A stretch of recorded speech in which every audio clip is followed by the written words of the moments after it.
The school bully knocked over concentrated sulfuric acid in the lab during a fight with my childhood friend. I got half my face disfigured saving him. He promised to love me forever, then turned around and told the transfer student, "Her disfigured face looks like a toad, makes me sick to my stomach." I died a miserable death in the end, while he took my family fortune and became the transfer student's partner alongside the school bully, achieving their twisted threesome fantasy. When I opened my eyes again, I was back on the day of his fight. I watched as sulfuric acid splashed across his face, his body writhing in agony on the ground. This time, it was his turn for a mental breakdown. 1. Today marks 5 years since Su Yan and I got married. After our argument, I stormed out only to run into muggers. The man before me snorted and drew his knife. Strings of crimson blood droplets fell as I slumped against the wall, burning with resentment. I glared wide-eyed at the men before me. "What the fuck you looking at? With a face that ugly, no wonder someone wants you dead." "Enough, let's go. Young Master Su is waiting for the results." "Young Master Su, Su Yan, did he send someone to kill me? Do we still need photos?" "Stop, this face is terrifying enough." The others left, leaving me alone in the crumbling alley. I closed my eyes in bitter resignation, only to become a ghost after death.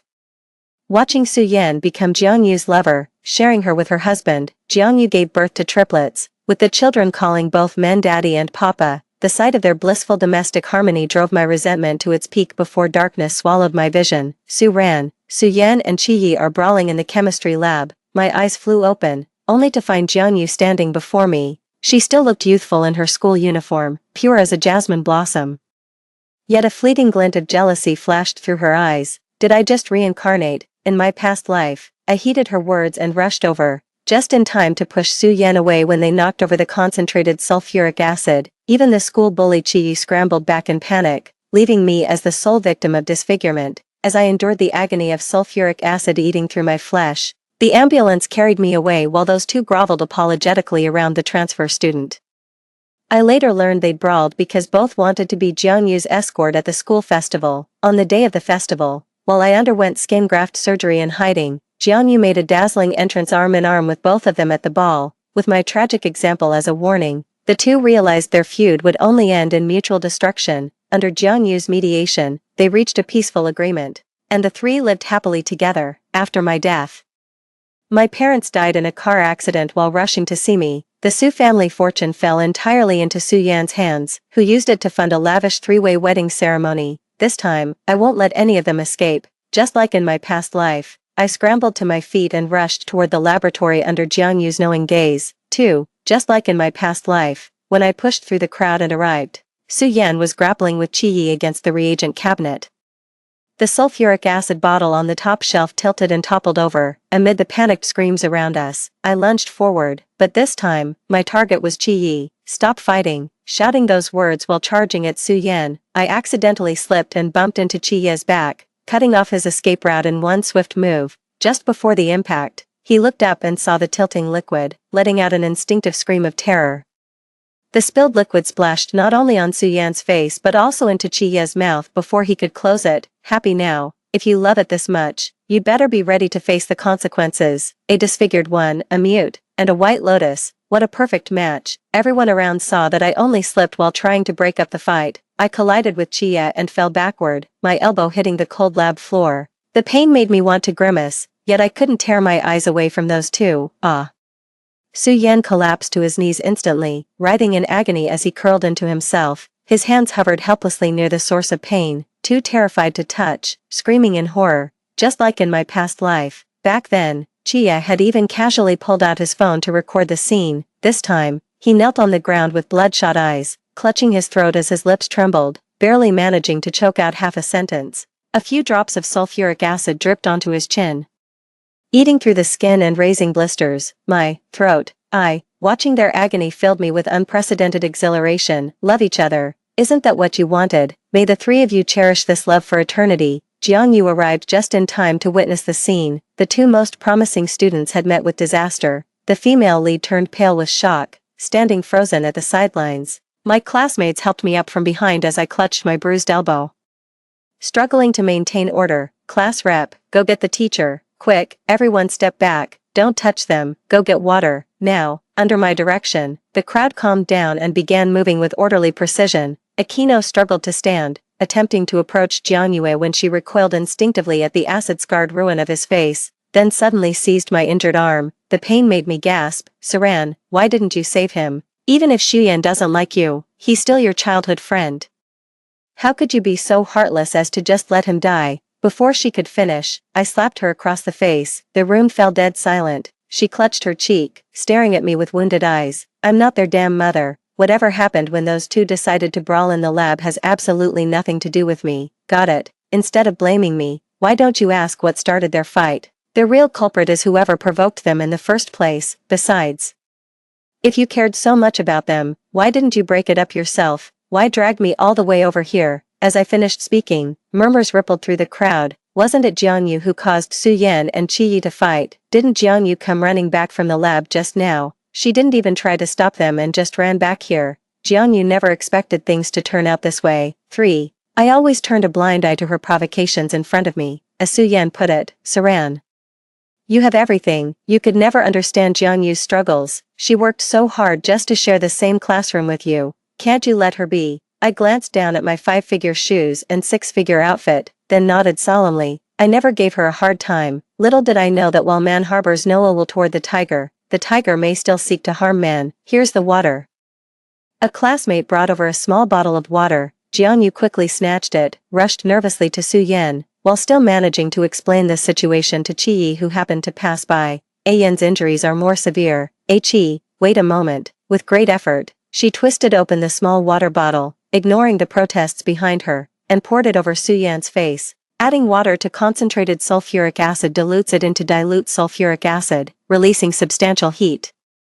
The amount of water she poured was insufficient for rinsing, only further diluting the acid. As the water touched Su Yan's face, predictably, he let out a scream and knocked over the bottle with one hand, sending Jianyu stumbling backward in alarm. Yan, what's wrong? I'm sorry, I didn't know how to help you. Su Ran refused to. Her voice quivered with unmistakable hurt, but this time, Su Yan had no attention left for her distress. I rolled my eyes behind their backs, watching their miserable state with indescribable satisfaction. The teacher arrived in a hurry and promptly arranged for them to be taken to the hospital. As the ambulance drove off, some of us bystanders kindly waved it goodbye when someone beside me asked, Su Ran, Su Yan's already at the hospital, aren't you going? What am I going there for? Aren't you and Su Yan? It suddenly dawned on me how his constant attentiveness since childhood had created misunderstandings. Oh. Most of his family company's orders come from mine. His father just told him to butter me up, that's all. The Su family had more children than just Su Yan. In my past life, he married me, and my parents felt guilty about my disfigurement, bending over backwards to coax him into treating me well. We showered him with money and resources, only to raise an ungrateful wretch. I used to save his dignity by telling people he was my childhood guardian. Now, he's nothing but trash. After seeing them off, the fury still coursed through my veins uncontrollably. I'm not letting Qi Yi or Jianyu off the hook either, Su Yan included. Unlike the Su family, the Qi family has only one heir, Qi Yi. Qi Yi inherited bipolar disorder, a condition with low genetic odds that he somehow managed to draw the short straw on. The Qi family turned a blind eye to his many transgressions, fully aware of his condition. Now that their precious only son has suffered severe injuries over some nobody woman, the Qi family will make Jianyu pay dearly. I turned to see Jianyu fidgeting in her seat behind me, her eyes briefly lifting to meet my gaze. Just as she was about to approach, the classroom door burst open with a violent kick. Which one's Jianyu? You're coming with us. They were from the Qi family. As Jianyu stood up, 2 men immediately rushed over and roughly dragged her to the classroom door. She screamed, it wasn't me. Su Ran was involved too, she's the one who pushed Qi Yi. 4. The men holding her froze as the Qi family's steward stepped forward and slapped her across the face. How dare you slander Miss Su like that? Jianyu's eyes burned with unmistakable resentment and injustice. I said softly, it's been a while since I last visited Uncle Qi. Since I happened to witness today's incident, I might as well come along. The butler bowed slightly and, with a smile that defied Jianyu's murderous glare, gestured for me to lead the way. Does she really think everyone in this world would adore her like those 2 idiots? When Jianyu and I arrived at the hospital, Su Yan was just being wheeled out unconscious. Bandages covered half his face down to the neck, a truly ghastly sight. Thanks to Jianyu's watering, he looked even worse than I had in my past life. I was secretly thrilled, though I couldn't help furrowing my brows. Mrs. Su mistook my expression for concern and took my hand, saying, Xiao Su. The doctor said multiple reconstructive surgeries will fix this, but I knew better, they wouldn't. In my past life, my parents spent a fortune on my surgeries, yet my face remained scarred and pitted. She never once held my hand back then. She'd glare at me and sneer, "Looking like that, you shouldn't even show your face in public. If it weren't for my son, who'd ever marry you?" I instantly pulled my hand away, with icy detachment. I said. Su Yan got into that fight with Chi over some girl he was obsessed with. That sulfuric acid bottle he knocked over didn't just ruin his own life, it destroyed Chi's too. He's so deeply in love. I won't interfere, Mrs. Su was at a loss for words. She'd known about Su Yan and Jiang Yu's school affairs but never paid them much mind. "So you're saying I got dragged into this because of Su Yan?" At the Chi family's questioning, Mrs. Su rushed to defend her son. "No. This was just an accident. That girl stirred up trouble and sowed discord between us." As she spoke, she turned and slapped Jiang Yu behind her, knocking her to the ground. "How dare you seduce someone at such a young age? Know your place." The Chi and Su families needed a scapegoat, and with Jiang Yu's two protectors unable to come to her rescue, she was in for a world of hurt. I followed procedure to give my statement to the police. The lab surveillance clearly shows those two were fighting over Jiang Yu, and I rushed in panically just to break it up. It was pure accident that I slipped and bumped into Chi during the chaos. The sulfuric acid bottle got knocked over by Su Yan himself. That's their liability, nothing to do with me. Even if there were some involvement, given our business ties, neither family would dare press charges against me. No idea how they're settling it between themselves. But the Su family's recent downward spiral is rather satisfying to witness. Jiang Yu had been taken away by the Su family and hadn't attended classes for a week. A few days later, after repeated invitations from Mr. Su, I finally paid a visit to the Su residence. Su Yan went mad after waking up and seeing his reflection in the mirror. Now he's completely dependent on sedatives, with no energy left to care about Jiang Yu. 5. When I arrived, the moment I stepped through the door, I heard noises coming from the second floor. This wasn't supposed to happen. "Mom, where's Su Ran? She should be the disfigured one. I need to see her. I demand to see her. Did he get reborn too?" Pausing at the staircase, I remembered the argument between Su Yan and him before Jiang Yu and Chi registered their marriage in my past life after I died. "Why do you get to register with Yaya? What about me? We promised to share everything equally." Chia couldn't even be bothered to glance his way. After my death, the Su family collapsed, leaving the Chi family as the undisputed powerhouse. "You're a married man, or do you want twice divorced as your permanent label?" "But, if you hadn't married Saran and had her killed, the Chi family wouldn't dominate now." Chia tugged at his tie impatiently. "So what? I'm no saint, but neither are you. Without Saran, you'd have been disfigured and out of the game long ago. What gives you the right to challenge me now?" Su Yan lowered his head in silence for a long moment before speaking. "Tigerbot document anti-piracy. Choose Little Tiger for bookfinding bots. Reliable heavy checkmark. No pitfalls." Numb with pain where I stood, I still heard him whisper after Chia left, "I know. I don't regret it." My heart was shattered with pain. I could have skinned him alive back then, yet now, I lightly step up the stairs. With his rebirth too, many things actually became easier to handle. "Su Yan, rest assured, I won't let you be eliminated." Between Jiang Yu and Chi, how could I bear to leave you out of this? "You must go. I'll definitely help you. I'll make you taste all the suffering from my past life, and even help you kill them with your own hands." When I entered, Su Yan's entire head was wrapped up after reconstructive surgery, leaving only his eyes exposed. Su Ran, why won't you save me, you bitch?" His eyes were bloodshot when old Su's slap cut off his words mid-sentence. Fresh blood seeped through the gauze. Su Yan stared at his father in disbelief, clearly still struggling to process his current predicament. "Dad, you hit me. What's gotten into you? Do you even know who you're talking to, Mr.?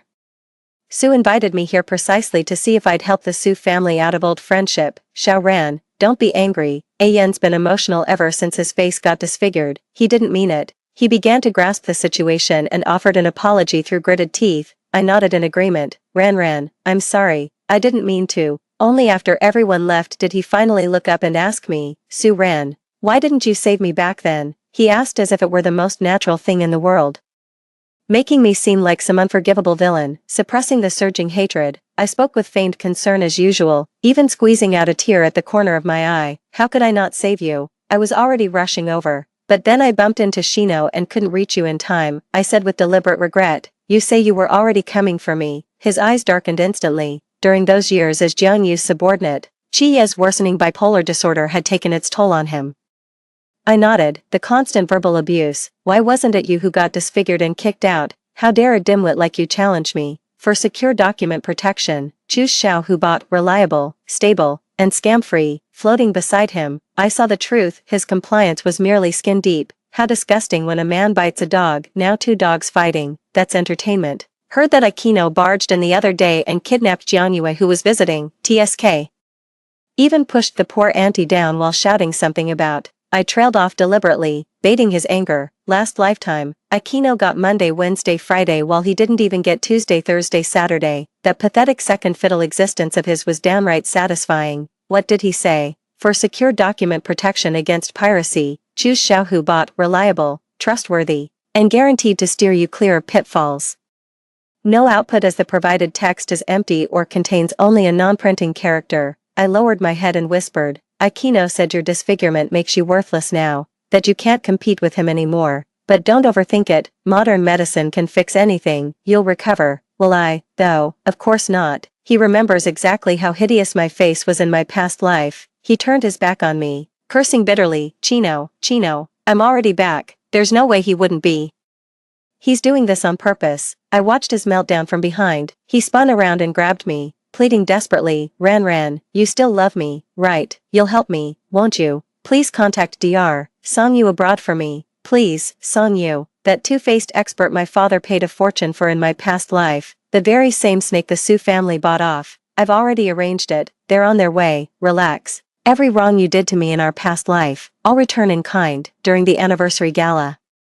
I stood bored in my evening gown scanning the hall, until the auditorium doors suddenly burst open. Jiangyu appeared in a white cocktail dress, a gemstone necklace around her neck, gracefully holding Chiya's arm. 6. Even her heavy makeup couldn't conceal her pallor. The torture she endured at the Su residence must have been severe. Everyone knew how Chi stormed into the Su household after regaining consciousness to reclaim her. Ah, love, how profoundly moving it can be.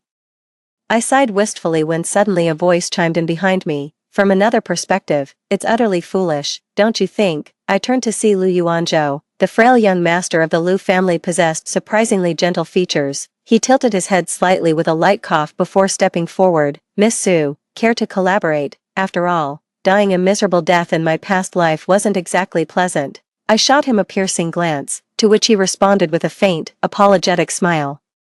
What I meant was, my own miserable death in the previous life wasn't exactly a walk in the park either. As the music began, he extended his hand toward me. Care to dance, Miss Su? I placed my hand in his. Dr. Song hadn't arrived yet, but Su Yan couldn't wait. My hints had convinced him that Chia's return would inevitably force him out. He returned to school with his face wrapped in bandages, leaving Jiangyu momentarily stunned when she saw him. 7. Yeah, did you miss me?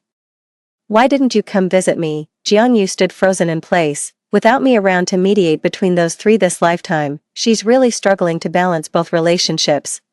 She clearly looked troubled when Chia emerged behind her and pulled her into an embrace. Get lost. Take a good look at yourself in the mirror. Su Yan, you really think you can compete with me looking like that? His voice was still hoarse, coming out in broken fragments.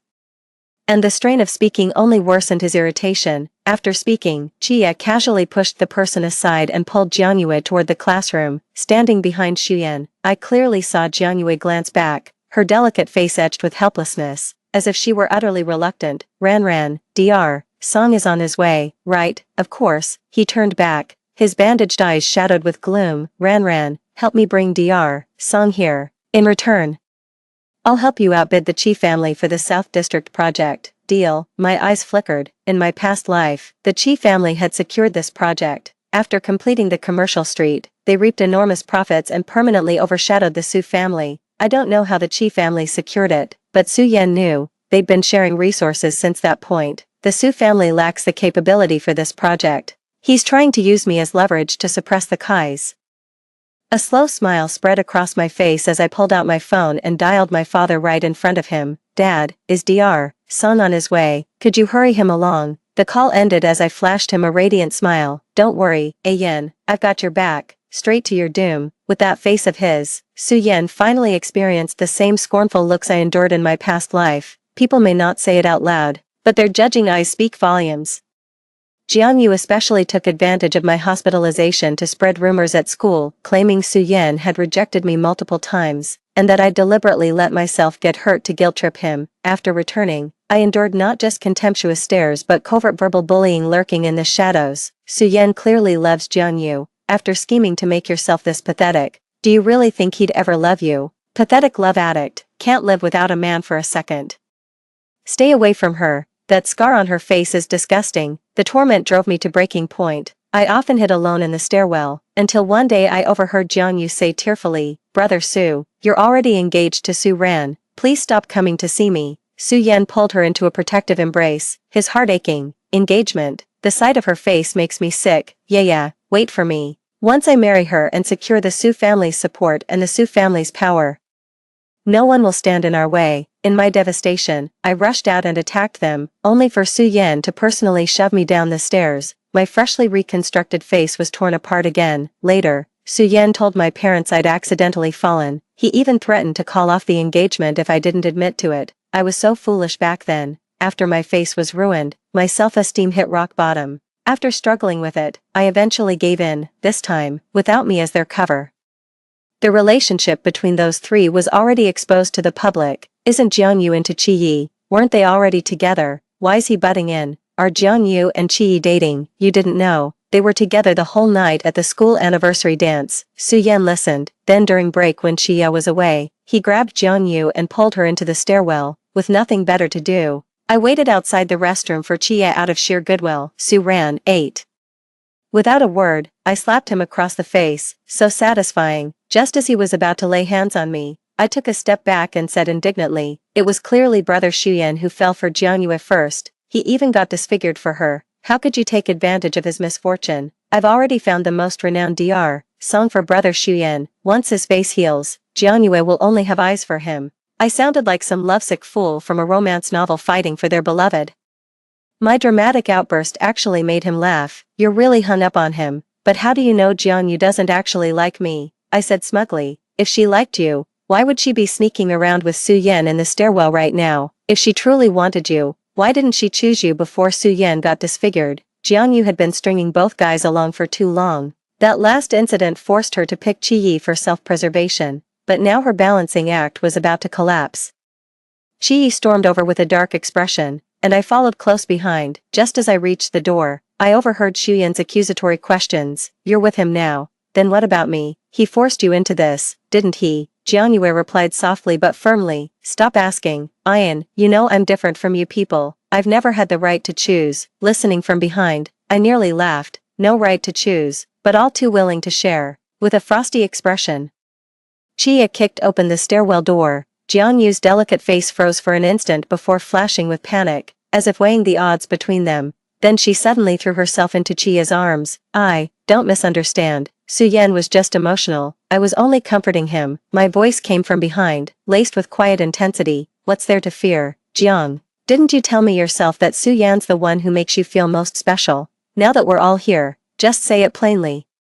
I spoke with righteous conviction, while classmates behind me watched the scene curiously. My resolute gaze filled Su Yan with confidence. That's right, yeah, tell him bravely, it's me you love. Su Yan grabbed Jianyu's left hand, while Qiyi, refusing to be outdone, seized her right. The two kept tugging her back and forth like a human tug-of-war. Jianyu shot me a resentful glare before dramatically swooning with closed eyes, as she fainted.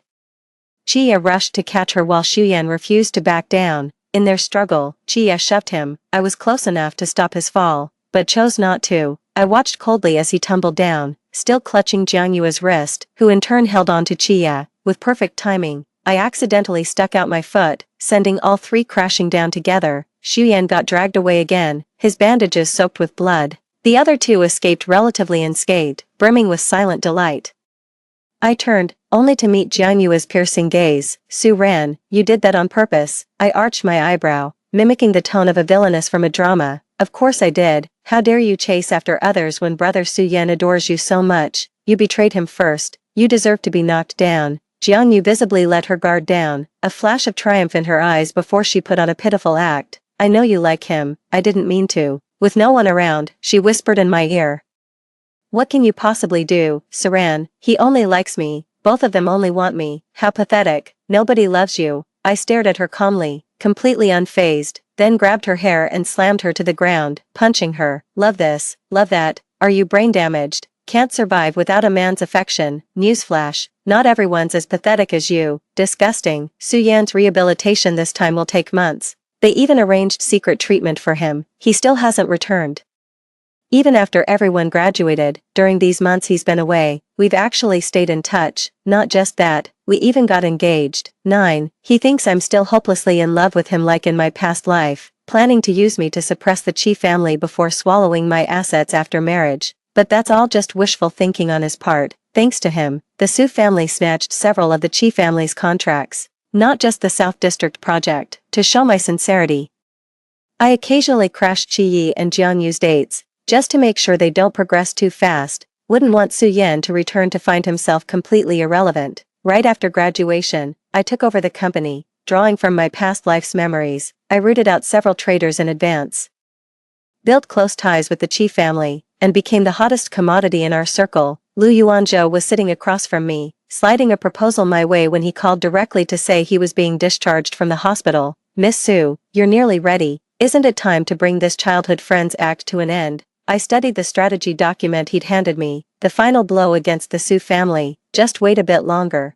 How could we end this without a gift? We exchanged knowing smiles.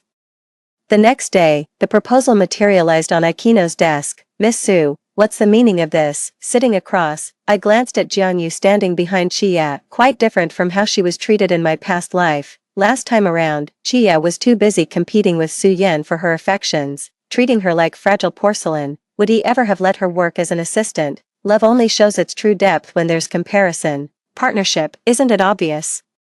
Ikuno leaned back and put on his glasses with an air of affected sophistication. Cooperation. After your Su family snatched so many projects from me, now you want to collaborate. In business, what's this talk of snatching? The victor is always decided by capability, wouldn't you agree? President Ikuno, his gaze turned sharp, but seeing my unwavering composure, he casually flipped open the proposal. The matters we're about to discuss require privacy, Secretary Jiang. Wouldn't you agree it's best for outsiders to leave? Jiang Yu glared at me resentfully. Ever since I punched her that one time, she'd been taking detours to avoid me. I'm I's girlfriend, Miss Su. There's no need for you to concern yourself. She wore a smug expression, her eyes practically shouting, see, I'm doing just fine. Chia dotes on me. But it was Akino who spoke up. Why don't you step outside for a moment? I gave her a faint smile. Jiang Yu shot me an awkward glance before tugging at Akino's sleeve. Akino. Ikuno snapped impatiently. Get out. The Chi family had been severely weakened by my precise strikes with Su Yan's help, desperately needing to recover. With Akuno's hot temper and the company to manage, who had time to coddle her? Look at this. The woman he'd loved enough to share in his past life became worthless without competition. After Jiang Yu left, Chia took off his glasses and fixed me with a piercing glare. Going after the Su family, do you really have the heart? Su ran. Everyone knows you're in love with him. Did you really think I'd fall into this trap so easily? I casually tossed him a few photos from my bag. They showed Su Yan mid-recovery, his face not only pockmarked but also covered in grotesque tumors and scars, barely recognizable as human. This is all thanks to Chi Ye's doing, paying top dollar to bribe Dr. Song. Now only Su Yan himself is receiving this secret treatment. Deluded into thinking he's recovering, while everyone else has long given up on him, the Su family had already brought their illegitimate child back home. That marriage contract only specified the Su and Su families, never mentioned which Su heir it referred to. When it comes to cruelty, I'm no match for President Chi, though I must admit, I'm not as devoted as you assumed. Frankly, staring at this face might ruin my appetite. Chi chuckled lightly, his gaze laced with amusement. Back in the lab that day, you bumped into me on purpose, didn't you? Everyone thinks you love him, but Su ran. I believe you don't love anyone, not even Lu Xingzhou hovering around you. He was right. If I had to live my life over, I wouldn't love anyone. It was precisely this absence of love that made our collaboration possible. 10. When I left the office, Jiang Yu was already waiting at the door. Only when she saw me emerge did she finally relax. Su ran. Don't waste your efforts. Neither Chi Yi nor Su Yan will ever love you. Having relied on Chi Yi for so long, her words now lacked the conviction they once carried. Then tell me, how much do you think he truly loves you? I shot back a reply before turning away. Had she known the answer all along, she wouldn't have stood there with downcast eyes for so long. 2 weeks later, Su Yan was discharged from the hospital and reportedly went straight to find Jiang Yu without a moment's delay. Jiang Yu had just gotten off work that day while Chia was tied up with work. As she walked alone back to her apartment through the motion-activated hallway lights, Su Yan called her name from behind. The moment she turned around, she fainted dead away from sheer terror. Rumor has it his last words before passing out were, "A ghost." Su Yan wouldn't give up and kept going back, only to get publicly berated by Jiang Yu in front of Qi. Things even escalated into a physical altercation between them. Qi seemed furious. He's been accelerating his plans these days, with the Su family stocks plummeting. It's time I publicly announce the termination of our engagement. I even made a special trip with Lu Xingzhou to visit him at the Su residence. Thanks to his past life's misdeeds, I still thoroughly enjoy playing this game of kicking a man when he's down with him. When I entered, Su Yan sat on the floor. His face twisted with such hatred it was hard to look at. "Father, you've lost your senses. I'm the rightful heir to the Su family. Don't forget, Su Ran will only marry me." Arm in arm with Lu Xingzhou, I walked in just in time to hear those words. Really, how come I didn't know about this? Su Yan turned around, his gaze turning incredulous the moment it landed on Lu Xingzhou. "Su Ran, what are you doing with him? Now that he's lost Jiang Yu. He suddenly remembers to cling to me, his last hook to power. Ran, don't you love me anymore?" "It's me, Su Yan. I finally realize you're the only one I love. Jiang Yu was just a fraud." I just covered my nose in disgust. Where did this disgusting toad crawl from? "Stay away from me." Su Yan turned deathly pale but pressed on desperately. "Don't you remember what you promised me?" He was probably referring to the intel on the Qi family and market trends he'd shared during my treatment.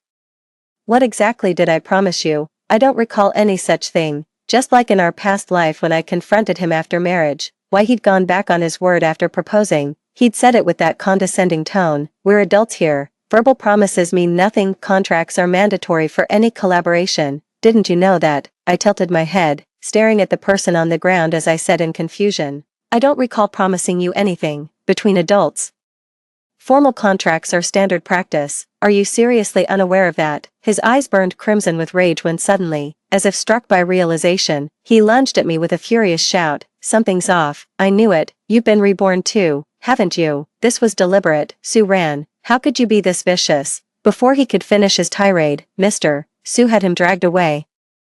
The illegitimate son the Su family had taken back instead politely inquired, "Miss Su, shall we discuss the acquisition upstairs?" This acquisition was a joint venture between the Su and Qi families. I added one more condition to my deal with the Su family, to banish Su Yan from the household, making it clear this was Chia's only demand. 11. As my words faded, I distinctly saw a shadow by the study door. Squeezing Lu Xingzhou's hand, he immediately caught my drift and shifted his tone.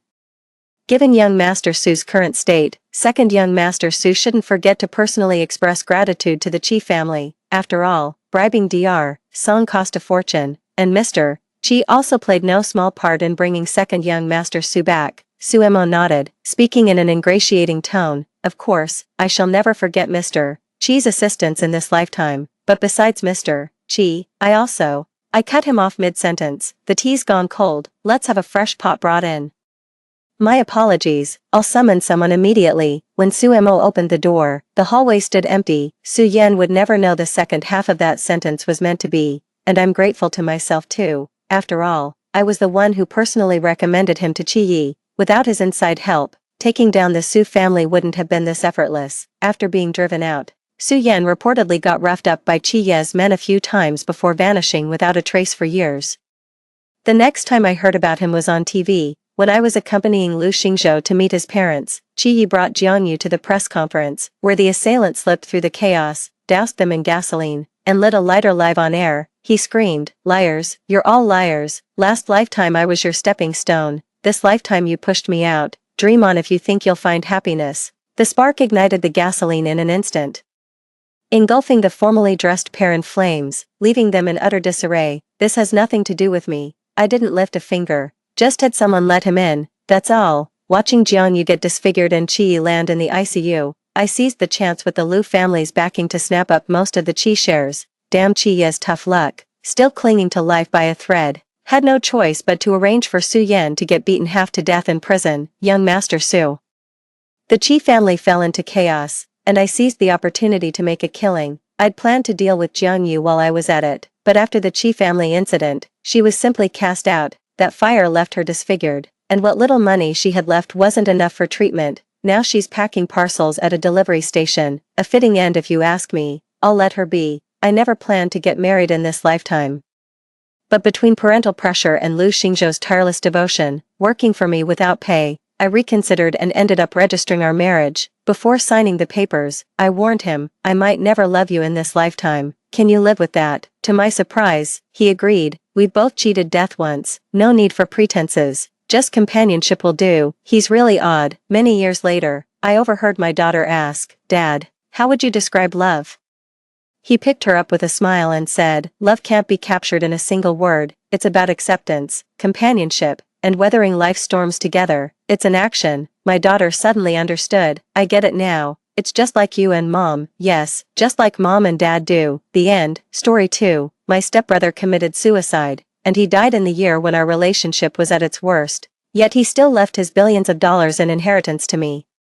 It wasn't until I opened that charred diary that I caught a glimpse of his crazy yet restrained love over the years. When I opened my eyes again, I was reborn on the day when my male god instigated me to run away from home. Your brother actually likes you. He's a pervert. Ignoring the male god's stunned expression, I walked straight towards my stepbrother who was standing tensely in the corner. Brother, I'm not leaving. And he just gave a bitter smile for a moment, changing his usual gloomy and fierce demeanor. Baby, if you're going to deceive me this time, can you make it last a little longer? When I learned the news of Shen Huaishu's suicide, I was having an injury examination in the hospital. After getting married, Qingli suddenly changed from being gentle and elegant to being irritable and volatile, and I was trapped in the cycle of domestic violence day after day, on the verge of collapse. Qingli grabbed my hair and slammed my head against the corner of the table, his smile manic. Over the years, if it weren't for his repeated obstruction, I would have already achieved my goal. Come on, Shen Huaishu is dead. Shouldn't you be happy? Smile, smile for me. I fell to the ground and froze. Yes, I had completely gotten rid of the pervert Shen Huaishu. I should be happy, but I couldn't force a smile. My emotions were torn in two, pulling at me painfully. The shrill exclamation of the nurse and the blinding blood on the floor seemed to fade away from my senses. There was only one thought in my mind. Shen Huaishu really seemed to be dead. Somehow finding the courage, I resisted Qingli's beatings for the first time and stumbled towards the old mansion. The former home had been completely burned down by the fire. I pushed aside the police cordon and rushed straight to Shen Huaishu's bedroom on the second floor. Qingli's abnormal attitude just now and Shen Huaishu's sudden self-immolation without any warning made me feel that there must be something fishy going on. I crawled on the ground with my hands and feet, searching frantically. Finally, I found Shen Huaishu's diary that he always carried with him. The pages were almost burned, giving off a pungent smell of gasoline. I opened it with trembling hands, my fingertips shaking. Every word in it was about me. It turned out that Qingli had approached me with a purpose from the very beginning. He deliberately sowed discord between me and Shen Huaishu and kept brainwashing me. In the end, I became his tool to control the Shen family. At first, Qingli approached Shen Huaishu in the name of his brother-in-law and brazenly asked for a large sum of money. Give me another $1,000,000, and I will definitely make Lily live a good life. So Shen Huaishu, a person who was usually ruthless, kept making concessions for my sake. After tasting the benefits, Qingli became even more insatiable. When Shen Huaishu finally stopped giving him money, he sent over the intimate videos of us that we had made before. He threatened Shen Huaishu, if you don't give me the money, I'll expose these explicit videos. The ominous premonition grew stronger. I trembled as I flipped to the last page. Shen Huaishu invited Qingli to meet at the old mansion, intending to buy the videos in his hands. He had made a thorough plan. He was going to record Qingli's extortion during the transaction and attach the evidence of domestic violence to send him to prison once and for all. So, if that was the case, why did Shen Huaishu still choose to commit suicide? A terrifying speculation emerged in my mind. Qingli had discovered something fishy and wanted to silence Shen Huaishu. A noisy sound of footsteps came. Qingli suddenly kicked open the charred door, his face ferocious.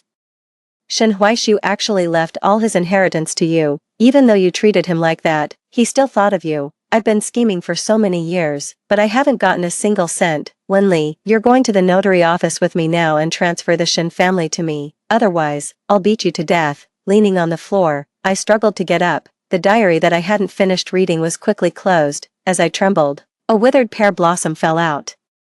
Don't even think about it, I'll beat you to death. Qingli skillfully took out his belt and rushed towards me, shouting, "You killed Shen Huaishu, right? You killed him," and then disguised as the illusion of self-immolation. Qingli's face twitched a bit. After being stunned for a few seconds, he laughed wildly. "So what if I did? Do you have any evidence? I originally just wanted to grab the surveillance video and leave. Who knew that Shen Huaishu, that crazy bastard, refused to give it to me no matter what, so I had no choice but to stab him a few times. You know what? He was still worried about you before he died." Upon learning the truth, I collapsed to my knees, crying until I could barely breathe. "Stop talking nonsense. Now that Shen Huaishu is dead, no one can protect you. Hurry up and come with me." "It's impossible." I twitched the corners of my mouth, grabbed Qingli, and calmly lit the lighter. "Shen Huaishu, I was the one who hurt you in this life.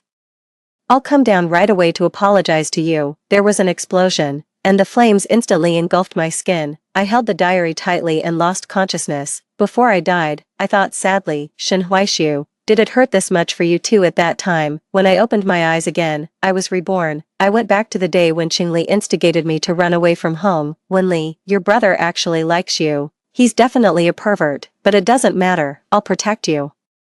I'll take you away from here." "Okay." Qingli raised his still young face and gave me a bright smile. I was stunned for a while, and out of the corner of my eye, I saw the thin figure in the corner. Shen Huaishu's face was tense with nervousness, and his eyes were red. His slender fingers unconsciously twirled the seam of his trousers, and the neatly pressed suit quickly became wrinkled. I immediately turned cold and stepped back in disgust. My brother is not a pervert. My brother loves me the most.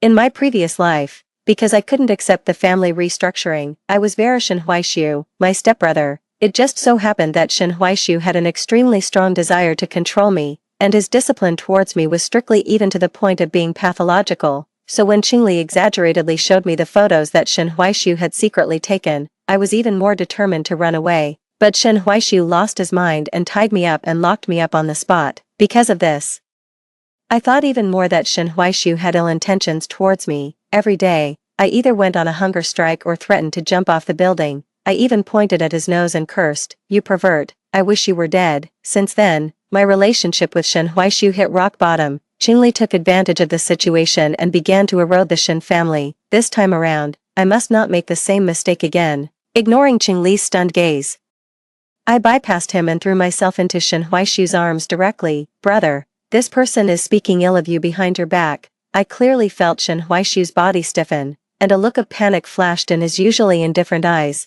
His arms slightly lifted, forming an arc as if he wanted to hug me, but then he stopped in midair, looking a bit at a loss. That's right, at that time, I was extremely resistant to Shen Huaishu's touch and regarded him like the plague. I still remember that once during a meal, Shen Huaishu just tucked a strand of hair behind my ear. I was so angry that I rushed to the barber shop and cut my hair into a super short style. Since then, Shen Huaishu always deliberately kept a distance from me. He was so careful that it made people feel sorry for him. My heart ached, and I took the initiative to hold his wrist and press it against myself. "Wenli." Qingli stared at me in disbelief and tried to pull me away. Shen Huaishu's big hand on my waist suddenly tightened, and his voice was filled with a murderous intent. "What if you touch her?" Qingli was intimidated by Shen Huaishu's terrifying aura and cast a hurt look at me. "I don't like you, and I don't believe your words, so please stay away from me in the future." I wasn't falling for his act and spoke on my own. "Did you hear that? Get lost." Shen Huaishu parted his thin lips slightly and said calmly. Qingli seemed to be irritated and roared defiantly, "Shen Huaishu, even if Wenli doesn't leave with me, she still won't like you." Shen Huaishu paused in his steps, and the look in his eyes was dark and unclear. My sudden change of attitude without any warning was indeed suspicious. My heart immediately rose to my throat, and I quickly explained, "It's not like that." But Shen Huaishu just let out a casual chuckle. The sound was very soft, as if he was trying to convince himself, "If she says so, I'll believe it." Qingli stared at me deeply for a while and then turned away. I was afraid that Shen Huaishu would misunderstand something, so I said earnestly, "Brother, I'm not leaving, baby. Did you see me standing there eavesdropping just now?" Shen Huaishu looked desolate, and his voice was a bit unsteady. Did he think that my saying I wouldn't leave was just a delaying tactic? Yes, but enough. As if afraid that I would shatter his longed-for dream. Shen Huaishu interrupted me angrily, his proud spine slumped down, as if he was suppressing great pain. I was startled by his loud voice and stood there stunned. "Brother." Shen Huaishu gave a bitter smile for a moment, and his voice carried a pleading tone. "Baby, If you're going to deceive me this time, can you make it last a little longer? I originally thought that this time, since I had rejected Qingli, Shen Huaixu wouldn't restrict me anymore. Unexpectedly, Shen Huaixu was more on guard than in the previous life. After we got home, Shen Huaixu instructed his secretary to seal off the villa. Only bodyguards and trustworthy servants were left, and even the tutors were all sent away. I curled up on the sofa, feeling depressed and thinking, if I can't get out, how can I collect evidence to send that scumbag Qingli to jail? The end of my sophomore year was also the last deadline for me to submit my application for a major transfer. Shen Huaixu helped me ask for leave from the school, and I couldn't take many exams. I had also thought that after studying finance, I could help Shen Huaixu manage the company. In my previous life, he didn't have anyone he could confide in around him, and he also had to guard against internal moles plotting against him. He was hospitalized several times due to overwork. Sit up straight. This is bad for your waist. Shen Huaixu loosened his cuffs and returned to his usual cold demeanor. I can't get up. I deliberately wanted to get closer to Shen Huaixu and opened my arms towards him. Shen Huaixu was slightly stunned, and his expression was a bit unnatural. Get up by yourself. Hurry up. I want a hug. I can only get up with a hug. I softened my voice and acted coquettishly, looking at him expectantly. Shen Huaixu closed his eyes, and his breathing became heavy. Baby, don't play with me, brother. I love you. I'll be good from now on, and we'll live a good life together. I held his drooping hand and swayed it back and forth slightly. Before I died in my previous life, I finally figured out why I hated Shen Huaixu so much. It turned out that I had been suppressing my love for him. I desperately convinced myself that I wasn't a monster who liked my brother, coupled with those misunderstandings. In the end, I fell into Qingli's arms. Shen Huaixu seemed to have made a great determination and turned around resolutely. I won't allow you to leave with Qingli. Don't waste your efforts. Sure enough, he still doubted my motives. It seemed that I couldn't explain it clearly in just a few words. It would be better to prove it with my actions. Without having time to put on my slippers, I ran barefoot in front of him and blocked his way. The floor is cold. You. Stepping on his leather shoes. I stood on tiptoe and clung to his broad shoulders. All of Shen Huaixu's angry words were silenced by my kiss. Our breaths intertwined, and I explored clumsily. I could clearly feel Shen Huaixu's body temperature rising, and his big hand on my back was trembling faintly. Brother, do you believe me now? I raised my head and looked at him expectantly. Shen Huaixu came to his senses and pushed me away violently. Wenli, it's really hard for you to go this far for him. There was pain suppressed in Shen Huaixu's eyes, and his tone was gloomy and fierce. Someone, lock the young lady in her bedroom and don't allow her to step out even a single step. Shen Huaixu was as angry as a lion whose territory had been invaded, letting out a terrifying roar. I completely didn't expect him to react like this and anxiously patted the door panel. Brother, believe me. Why don't you believe me? Shen Huaixu let out a self-deprecating laugh, his voice broken. Baby, I have believed you too many times. I opened my mouth but couldn't find a word to refute. Yes, I had taken advantage of his trust and hurt him again and again. Shen Huaixu did not believe me. It was precisely because he believed me too much that he was deceived by my clumsy lies. I slid down the wall and sat on the ground, covering my face feebly. Tears seeped out from between my fingers, and my heart ached so much that I could hardly breathe. Shen Huaixu inherited the company when he was 18 years old and cleared out the opposition with thunderous means. He was always decisive outside and wouldn't allow others to challenge his authority, yet such a person who was in control of everything unconditionally indulged me as I crossed his bottom line. He would even make excuses for me. In the dead of night, I tossed and turned but couldn't fall asleep. There was a soft rustling sound coming from the window, and I got up vigilantly. Who is it? It's me. Don't be afraid. Qingli climbed in through the window and walked towards me. I was startled by him and instinctively shrank back. How did you get in? This villa had strict security and was built on a remote mountainside. Qingli was alone. How could he enter my room so easily unless there was an insider? It seemed that Qingli was more difficult to deal with than I had imagined. This terrifying speculation flashed through my mind, and I subtly groped for the phone hidden under the pillow. Wenli, the last time you didn't leave with me, was it because you saw Shen Huaixu behind me? You're so smart, you figured it out right away. If we had torn our relationship apart on the spot, he definitely wouldn't have let us leave. There was excitement on Qingli's face, and he lowered his voice. But it doesn't matter. I have a new plan. Steal the household registration book. I'll come to pick you up tomorrow morning, and we'll go directly to register for marriage. Once we're married, no one can separate us. In my previous life, I was moved by his sweet words and impulsively got the marriage certificate. From then on, I was completely controlled by Qingli and became his bargaining chip to blackmail Shen Huaishu. Anger surged in my chest, and I couldn't wait to tear off his hideous mask right away. So I secretly pressed the recording button and forced myself to calm down. How did you get in here? Aren't you afraid that Shen Huaishu will find out? I bribed the security guards in the monitoring room. Pretty impressive, right? Looking at his self-satisfied posture, I took the opportunity to continue coaxing him. But what if Shen Huaishu catches up? What should we do then? He will definitely take revenge on us. Look, do you see this? Qingli took out a box of pills from his pocket and waved it at me. You find a way to replace the box of pills in Shen Huaishu's pocket with this one later, and everything will be fine. In my previous life, Qingli tricked me into thinking that these were just small-dose sleeping pills, but in fact, the whole box was chronic poison, and it also had the side effect of stimulating Shen Huaishu's mental illness to flare up. Shen Huaishu had no defenses against me. After taking the fake medicine, he became dazed.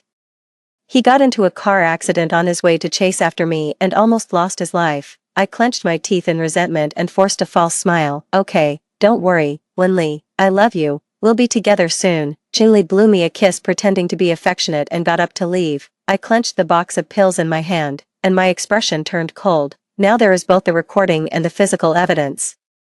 He probably won't be able to escape the charges of attempted murder and breaking into a private residence. The next day, I still hadn't figured out how to persuade Shen Huaishu to meet me. Then he pushed open the door. I ran up to him in surprise. Brother. There were dark circles under Shen Huaishu's eyes, as if he hadn't slept all night. Wenli, when you said you loved me, was it true? He looked at me stubbornly, with a sadness in his eyes that I couldn't understand.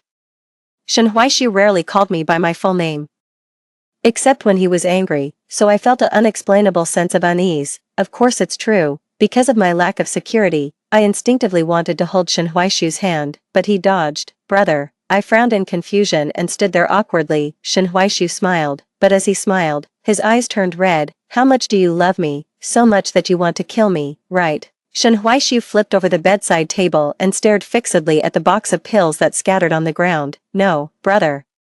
I saw it all. What else do you want to argue about? Shen Huaishu sneered and took out a tablet. On it was clearly playing the video of the conversation between Qingli and me last night. He installed a monitor in the bedroom, which didn't happen in my previous life. I panicked and wanted to step forward, but was held back by the bodyguards. Baby, didn't I tell you, if you're going to deceive for a longer time. Why can't you keep up the act so soon? Ironically, my elder brother almost fell for it again. Shen Huaishu grabbed my chin, his grip so strong that it seemed he wanted to crush me. His tone was sinister and full of madness. Brother, I didn't mean to harm you. Take out my phone and look. I secretly recorded everything Qingli said. I took this box of medicine to preserve the evidence. He was able to sneak in so easily last night because he had an insider. I suspect there are also his people in the company. Brother. You can choose not to believe me, but you must find the mole as soon as possible and use these evidences to put Qingli in jail. His target has never been me, but the Shen Corporation in your hands. Shen Huaishu's eyelashes trembled slightly, and his expression softened a bit. Do you really want me to sue him? Qingli said he would find a way to pick me up today. You should quickly send someone to search for any suspicious vehicles near the villa. I remember the license plate number is 7967, it would be best to catch him in the act. I added anxiously. Shen Huaishu slowly stroked my eyebrows and eyes, and his fingertips stopped on my lips. Baby, if you lie again, I will sew your mouth shut, and you will only be able to kiss me for the rest of your life. Shen Huaishu's voice was bone-chillingly cold, and he faintly curled his lips. You all go down and investigate now. Yes, soon. The bodyguards brought Qingli in, holding him captive. Shen Huaishu lazily reclined on the sofa and slightly raised his eyebrows. Baby, what do you think I should do to punish your old lover? He emphasized the last three words very heavily, as if venting his anger. Qingli struggled desperately and didn't forget to maintain his affectionate persona. Shen Huaishu, do you think you can separate us like this? No, Wenli will only hate you more. Wenli, don't be afraid. Don't worry about me. As long as I can be with you, I'm not afraid of anything. Shen Huaishu's fingers gripping the classic glass tightened for a moment, revealing his unease. I gave him a reassuring smile and got up to walk in front of Qingli. I sneered and leisurely admired his embarrassed appearance. Why should I worry about you? You broke into a private residence, asked me to drug my brother, and tried to kill him. How should we settle this score? After saying that, I turned to look at Shen Huaishu. Is it too lenient to send him directly to the police station? Why don't we have someone drag him down and beat him up first, and say he fell on his own while trying to escape? Brother, remember to hire the best lawyer. Let's strive to make his sentence go from 5 years to 10 years, or from 10 years to 20 years. Qingli was stunned for a few seconds and then screamed in disbelief. Linli, are you crazy? I felt a bit of schadenfreude and said word by word, I'm not crazy, but you definitely have to be driven crazy by the torture. The bodyguards understood and promptly picked up Qingli and took him to the basement. The door was closed, and only Shen Huaishu and I were left in the room. The lighting in the room was a bit dim. He lowered his eyes, and the emotions in his eyes were hard to discern. Taking a bold step, I directly straddled his lap. I wrapped my arms around his neck, leaned forward, and rubbed my nose against his cheek. Brother, still don't believe me? Shen Huaishu's eyes darkened, and his tone was restrained. Baby, be good and get down. I won't. Do you still suspect me? I persisted and looked directly at him, pouting my lips in a pitiful way. I don't. Shen Huaishu's voice was slightly hoarse, and the veins on his neck bulged. If you don't, why are you still like this? I think you just don't believe me. My temper flared up, and I angrily bit his lower lip, looking at the distinct tooth mark on it. I felt like I had regained my dignity. Unexpectedly, the next second, everything turned upside down. Shen Huaishu skillfully pinned me underneath him, our eyes met, and an ambiguous atmosphere filled the air. As if realizing what he had done, Shen Huaishu got up panting, I'm your brother, don't make such jokes in the future. Looking at the tips of his red ears, I smiled and grabbed his tie. Shen Huaishu, do you really only see me as your sister? Shen Huaishu's face stiffened, his sexy Adam's apple rolled, and in the end, he couldn't give an answer. So I became even more daring and unbuttoned his shirt. My fingers stroked his abs and went all the way down, hooking onto his metal belt. But Shen Huaishu, I don't want to be your sister anymore. Shen Huaishu's personality is very contradictory. On the one hand, he is extremely paranoid and desires absolute control over people and things. On the other hand, he is extremely self-deprecating, which is also the reason why he didn't dare to express his feelings in my previous life.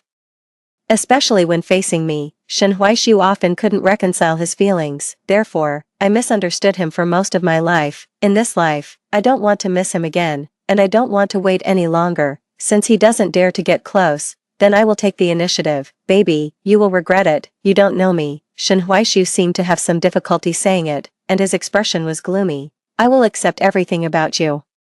Whether you're in a suit and tie or hiding behind the wardrobe, Shen Huaishu installed a hidden door in my wardrobe. On many quiet nights, after I fell asleep, he would hug me. I also know that he has a secret room, which is densely filled with my photos, all of which were taken secretly. Well, it's kind of perverted. Baby, desire spread, and Shen Huaishu murmured my name almost obsessively, seeing the crazy longing in his eyes. I tilted my head back and kissed him.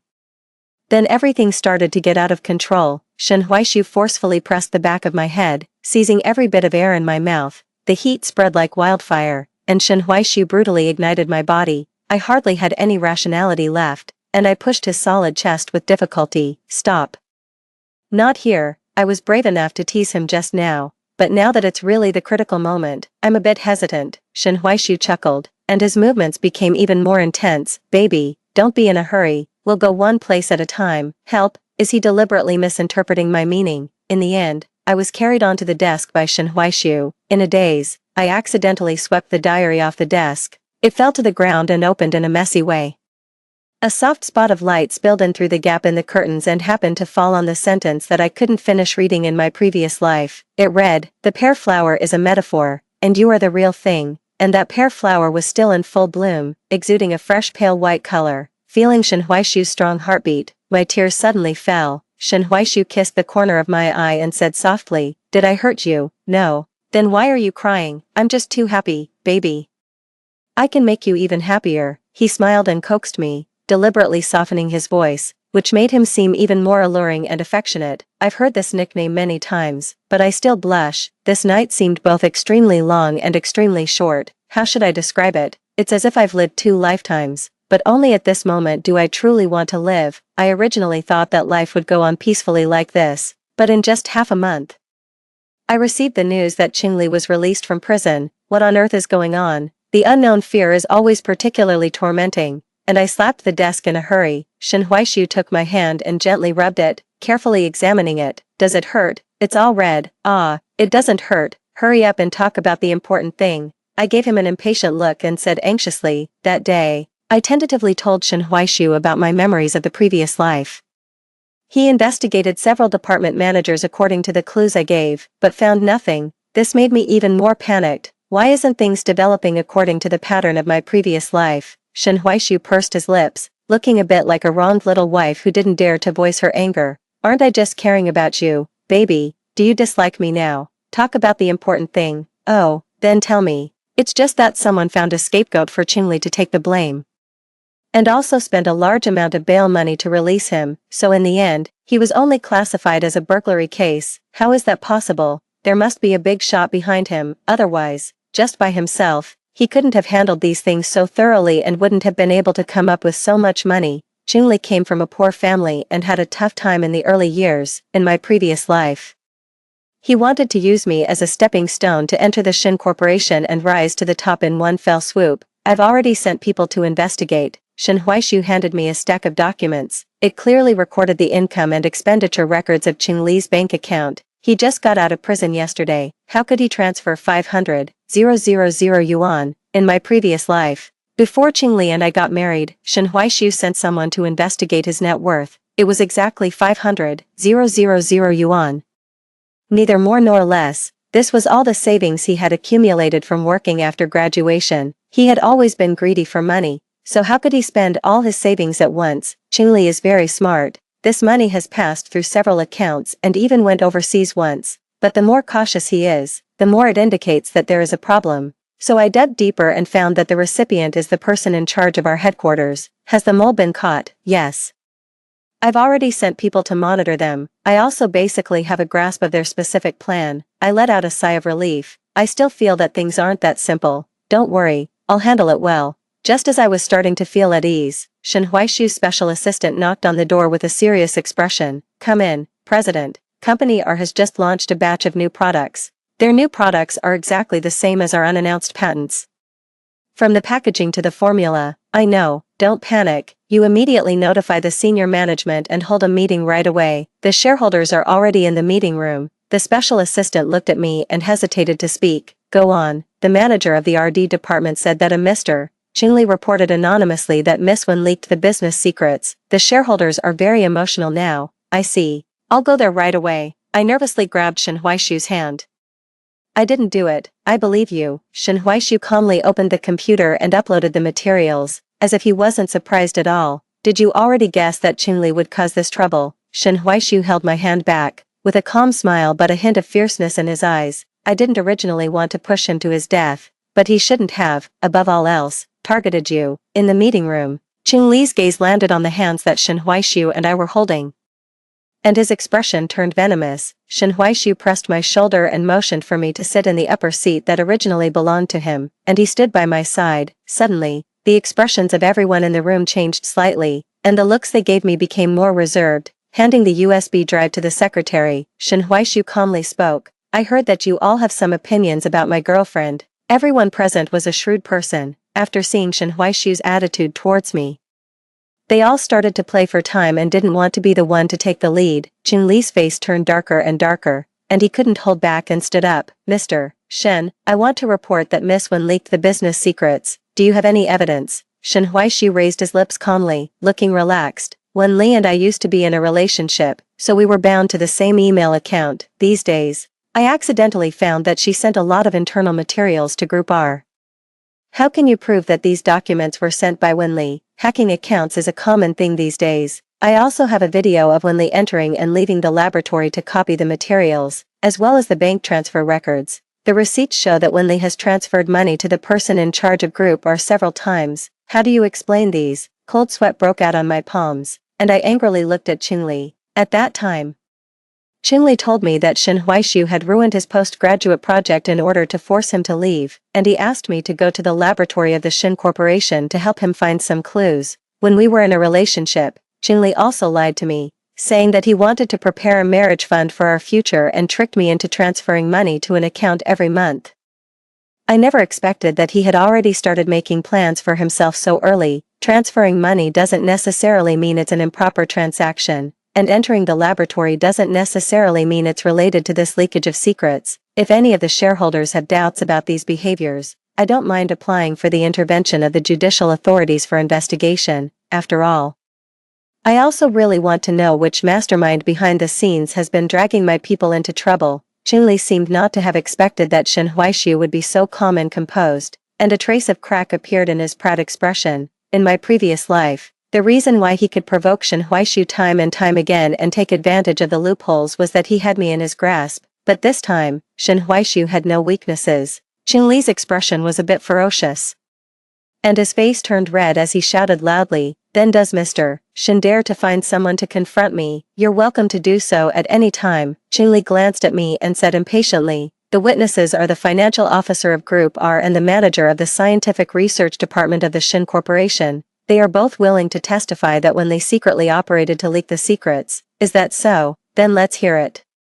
Shen Huaishu propped himself up on the conference table with one hand and leaned slightly forward with his upper body. He exuded an intimidating sense of oppression even though he didn't really do anything, as if he was sure of victory. Qingli grinned, and there was even a hint of contempt in his eyes when he looked at Shen Huaishu. I secretly laughed in my heart. It's just like opening champagne in the middle of the game. He's just a complete clown, but on the surface, I still pretended to be weak and vulnerable. Let him be happy for a while longer. This way, the sense of unevenness will be big enough, right? Qingli was full of confidence, and his nostrils kept flaring because of excitement. "Speak up, you guys, hurry up and say it." The female financial officer hesitated for a moment, then directly knelt on the ground and started crying. "Mr. Shen, Qingli forced me to come and slander Miss Wen. I'm a girl with no one to rely on outside, and I really had no choice. Mr. Shen, please save me." The manager of the scientific research department followed suit. With a sorrowful expression on his face, "I was temporarily bewitched and accepted Qingli's bribe,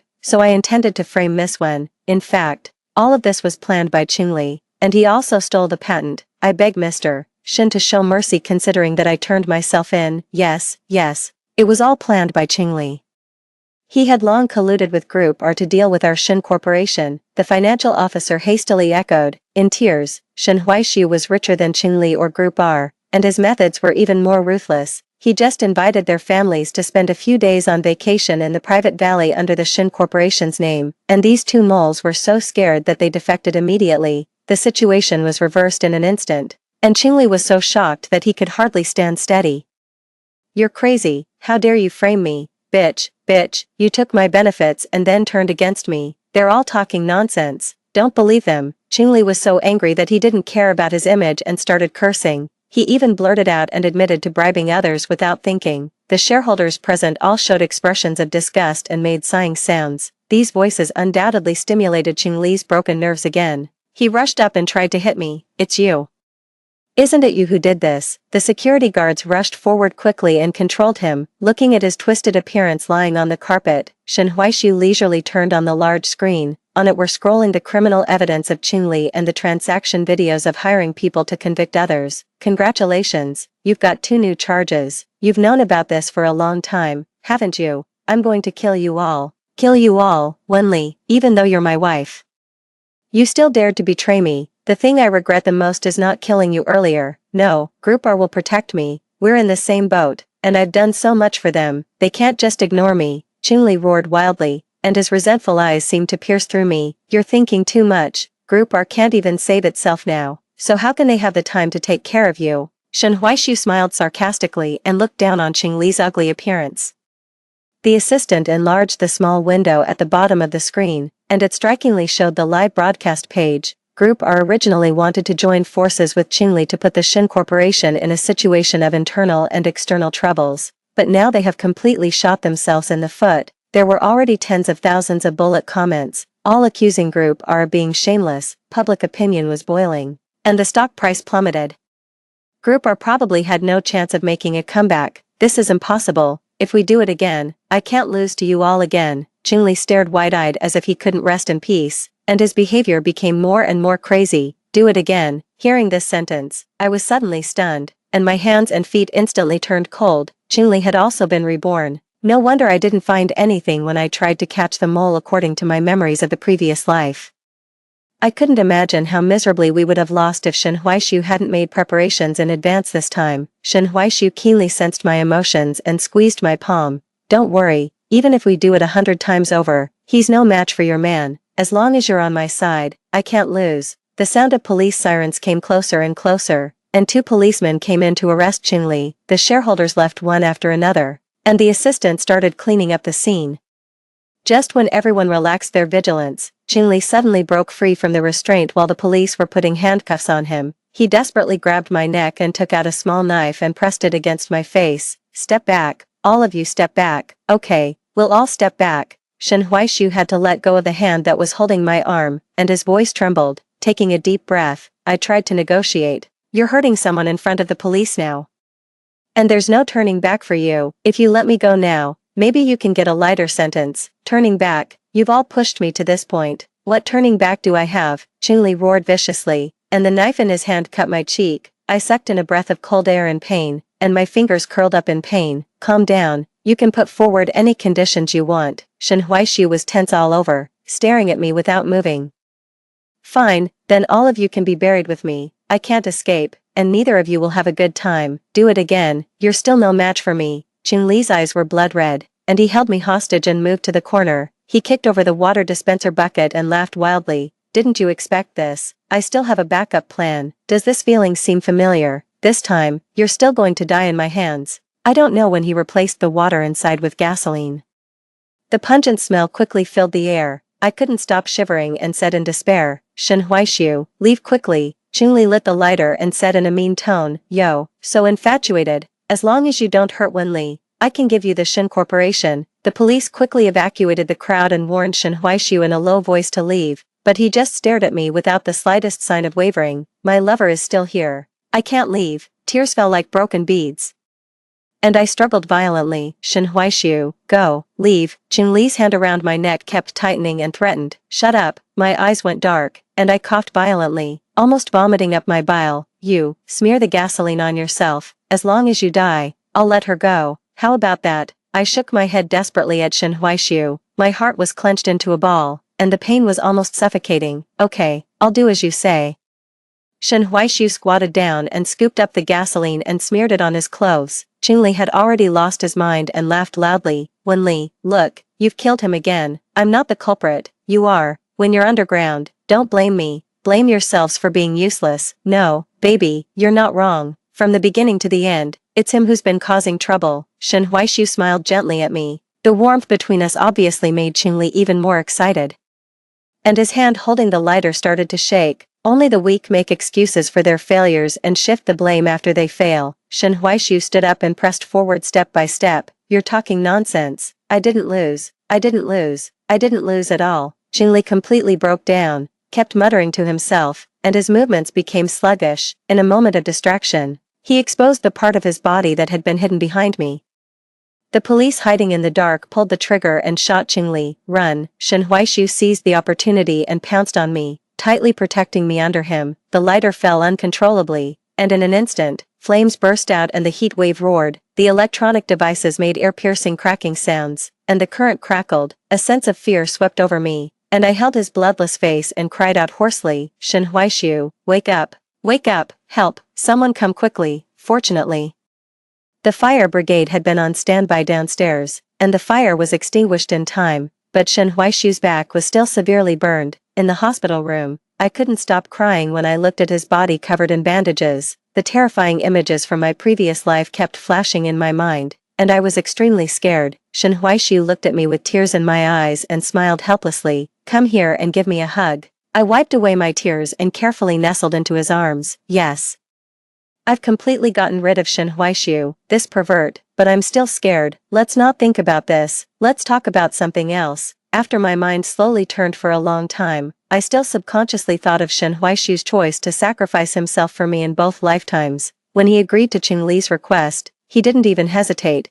It seems that in Shen Huaishu's world, there's only me, and nothing else is enough to hold him back. Shen Huaishu, is there anything you can't let go of? Yes, but very few. For example, the evening breeze I felt when I saw you on that early summer night, and you who were willing to kiss me when you were 18. My cheeks burned, and I felt a bit awkward unconsciously. Really, I can't stand it when this pervert suddenly acts pure. Then aren't you afraid of death? If I die, will my tombstone have your name on it? Shen Huaishu held me tightly and laughed in a low voice. Yes.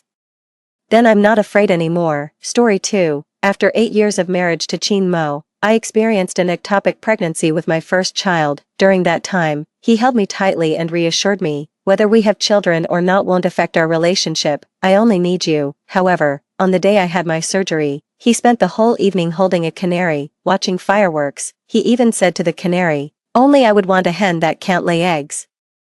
As the fireworks lit up the sky like a myriad of stars, our child was forever lost to sleep. It's okay, I don't need the child or the husband anymore. When Chin Mo returned from a business trip, I was sorting out his clothes and found a piece of women's lingerie. Upon seeing it, he casually threw it into the trash can saying, "Can you stop snooping around my things?" The edge of the black fabric was carelessly hanging over the rim of the bin.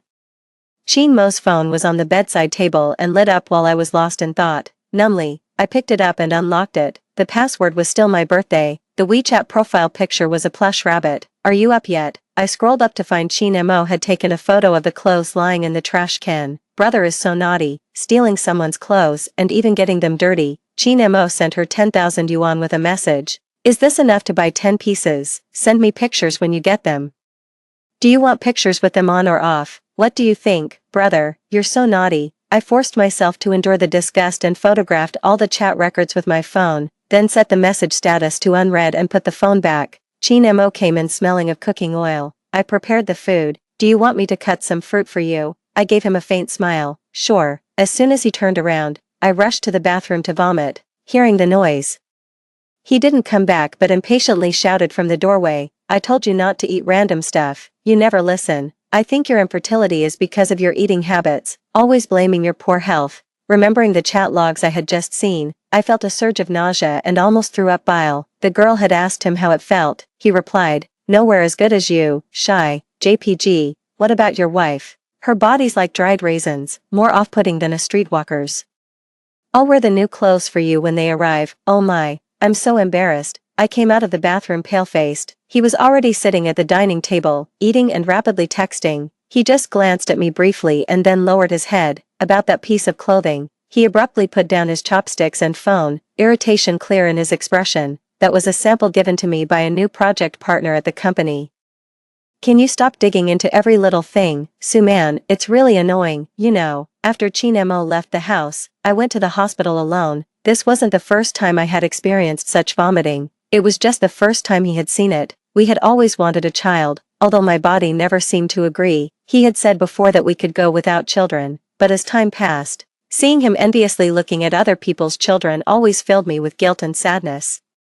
I loved him so deeply and wanted to have our own child, to build a proper home together. I had suggested separating, but he cried and protested. He said he would never leave me just because we couldn't have children. That wasn't what a man would do. But when did he become so cold and heartless towards me? We first met when he was the notorious bully at 3rd middle school, and I was a nerdy bookworm. It was a cliché scene. I saw him fighting at the school gates and called the police for him. After that, the thugs he fought with started targeting me. One day, they cornered me on the way home from school. "Heard you're his girl. If we can't beat him, beating his woman is just the same." Before they could touch me, he appeared, cigarette in mouth, and kicked the ruffian who tried to hurt me. At first, he always called me dummy, bookworm. Later, he called me sister, because he couldn't attend the same school as me and cried the whole day. During the repeat year of his studies, he would always sneak off to my school. Seeing me walking with another guy would bring him to tears. "You can't flirt with anyone else. I've set my heart on you.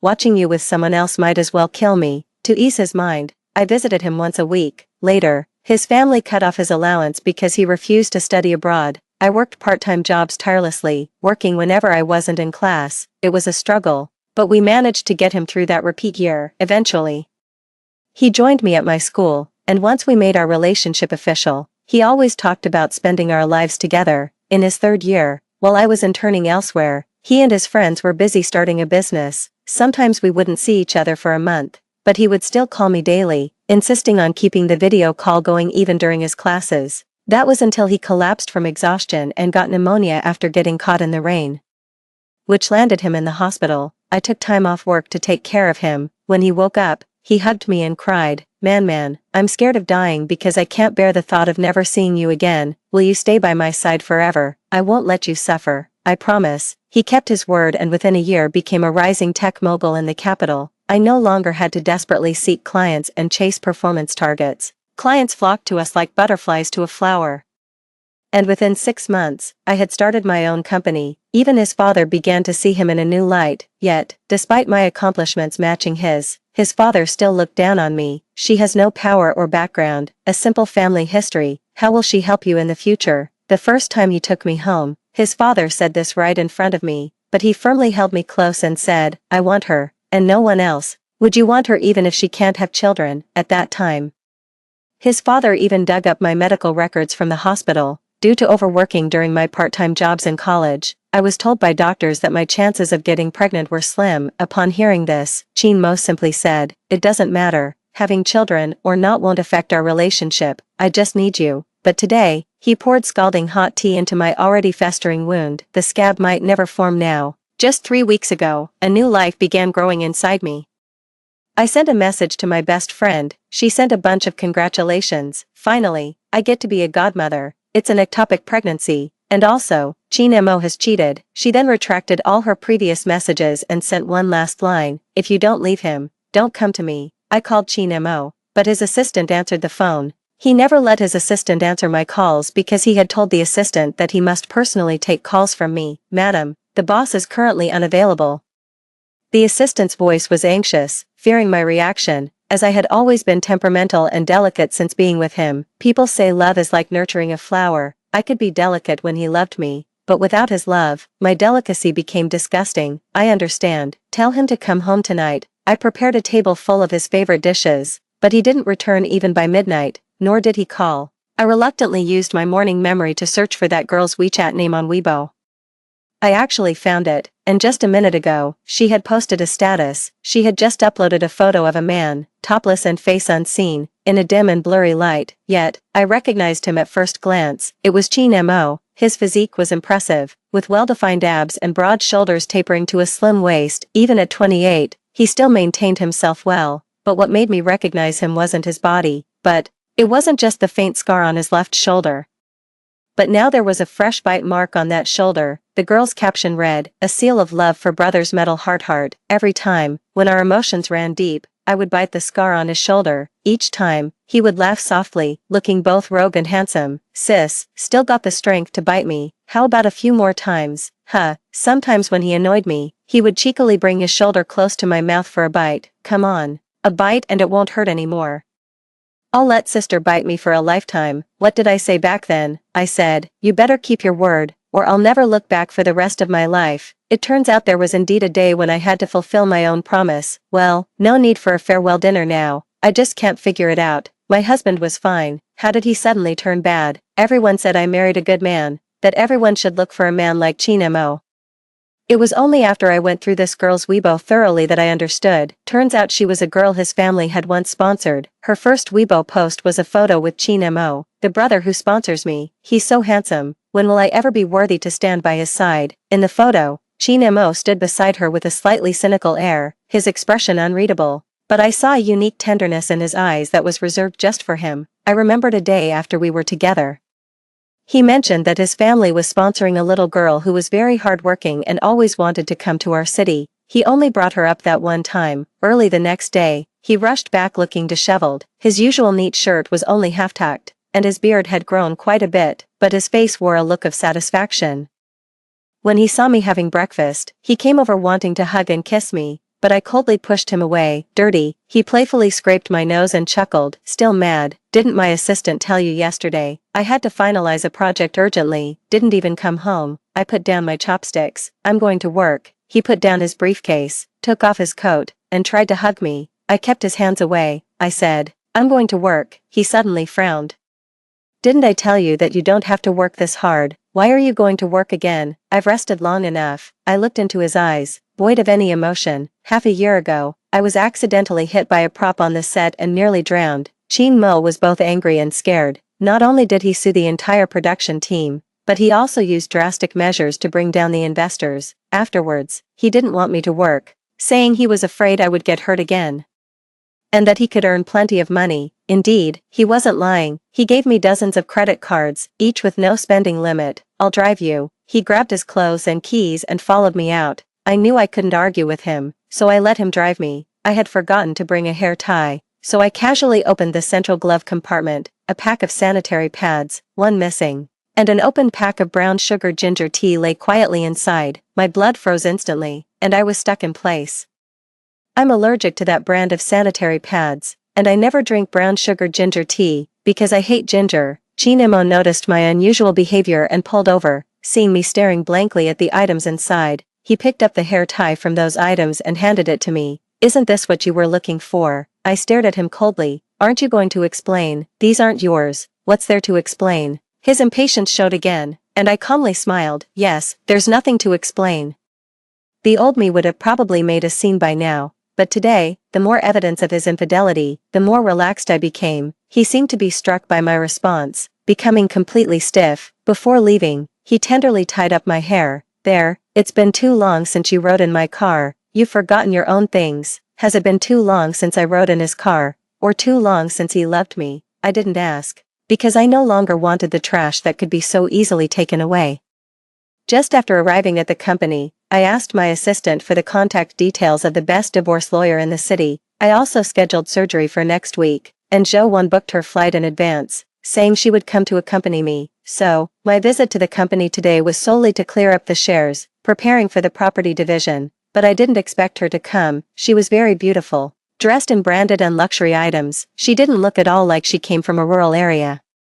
Instead, she seemed like a pampered city girl who had been coddled for over 20 years. Miss Sue, you know who I am, right? As she spoke, she placed her handbag on the table. The logo on the bag was familiar to me. It was from a private workshop where Chin Mo had my custom bags made. The owner was quite peculiar, making custom bags only for Chin Mo. Wow, I can't believe brother gave you such a big company. And I'm just a little assistant under him. What, you want more? She chuckled lightly.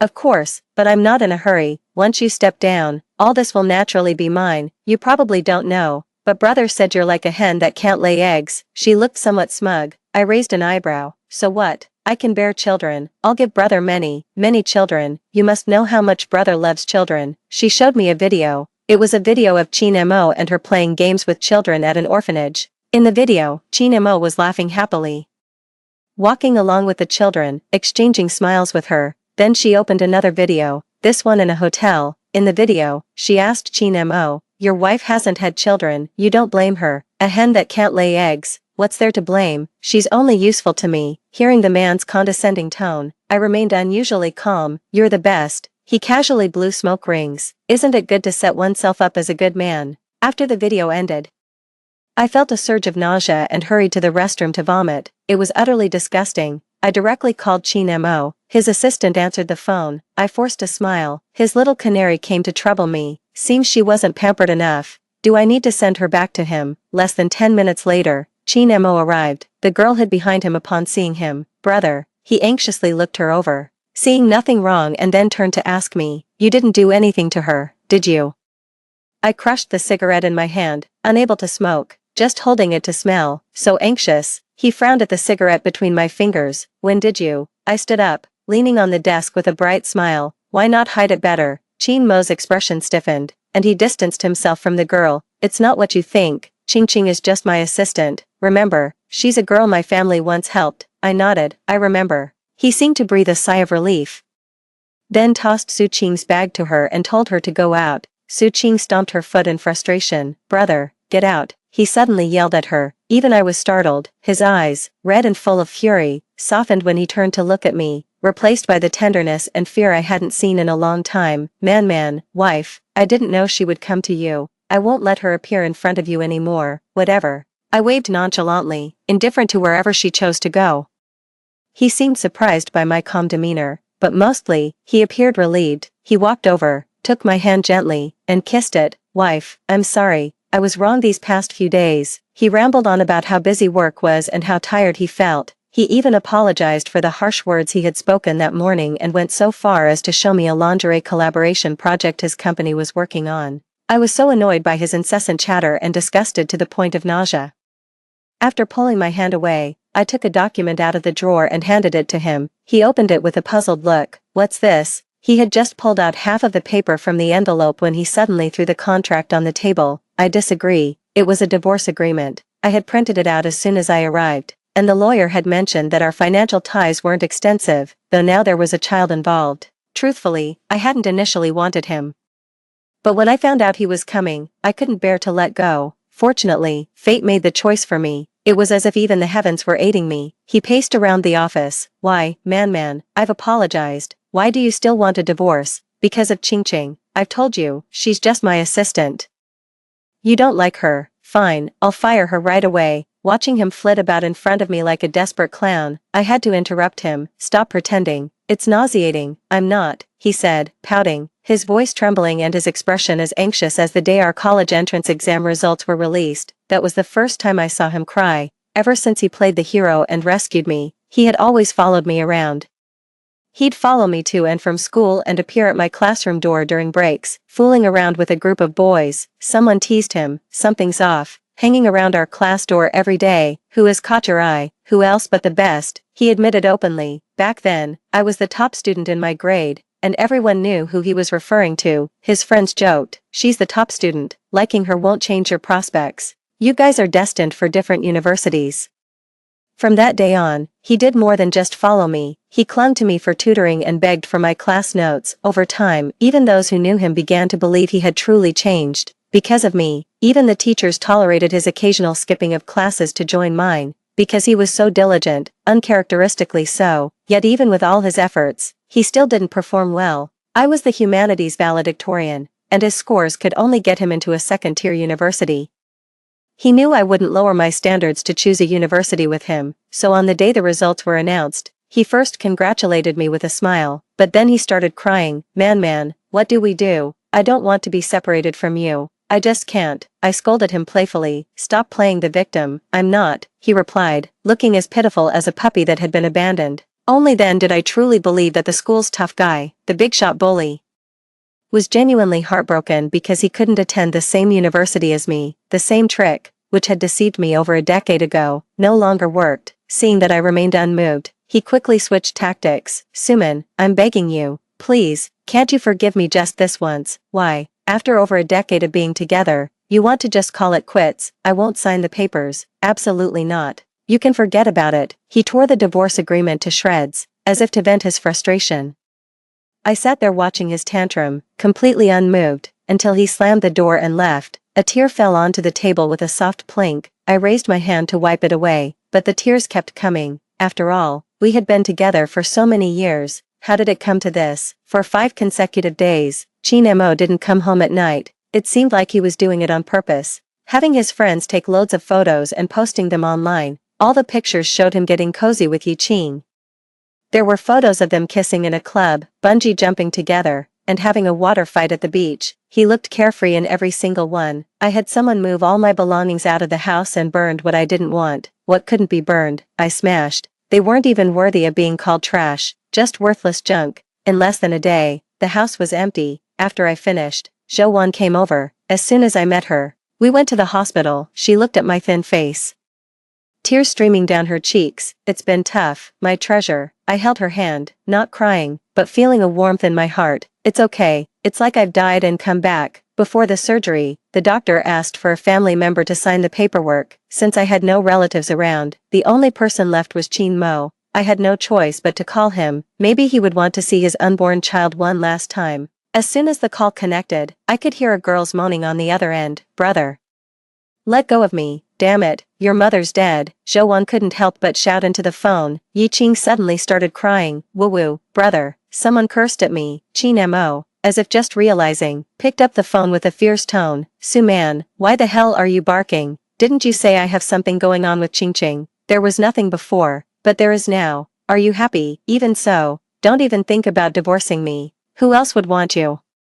Only I would want someone who can't have children. I suppressed my anger and calmly said, I'm at the hospital. I need you to come and sign a document. Yi Qing giggled over the phone. Brother, come help me. I can't fasten my clothes. Chin Mo's hoarse voice suddenly seemed distant. Wait, then it sounded closer. No time. He hung up the phone. I smiled at the nurse and asked if I could sign for myself. She had overheard the entire conversation and gave me a deep look before slowly nodding.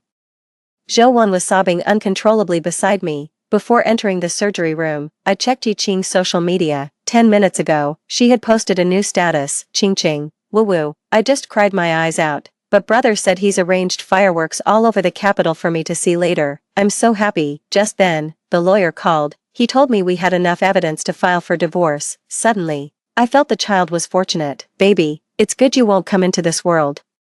Find mommy again in your next life, I whispered to my belly. When I opened my eyes again, it wasn't Zhou I saw, but Yi Qing. After looking around, I eventually just closed my eyes again. No need to look anymore. He doesn't know, Yi Qing said as she sat down in front of me, arms crossed. I heard it was an ectopic pregnancy. Such a pity. Your brother almost had a child. Get out, I said weakly, my voice sounding as if I were crying. She seemed unaffected and even chuckled.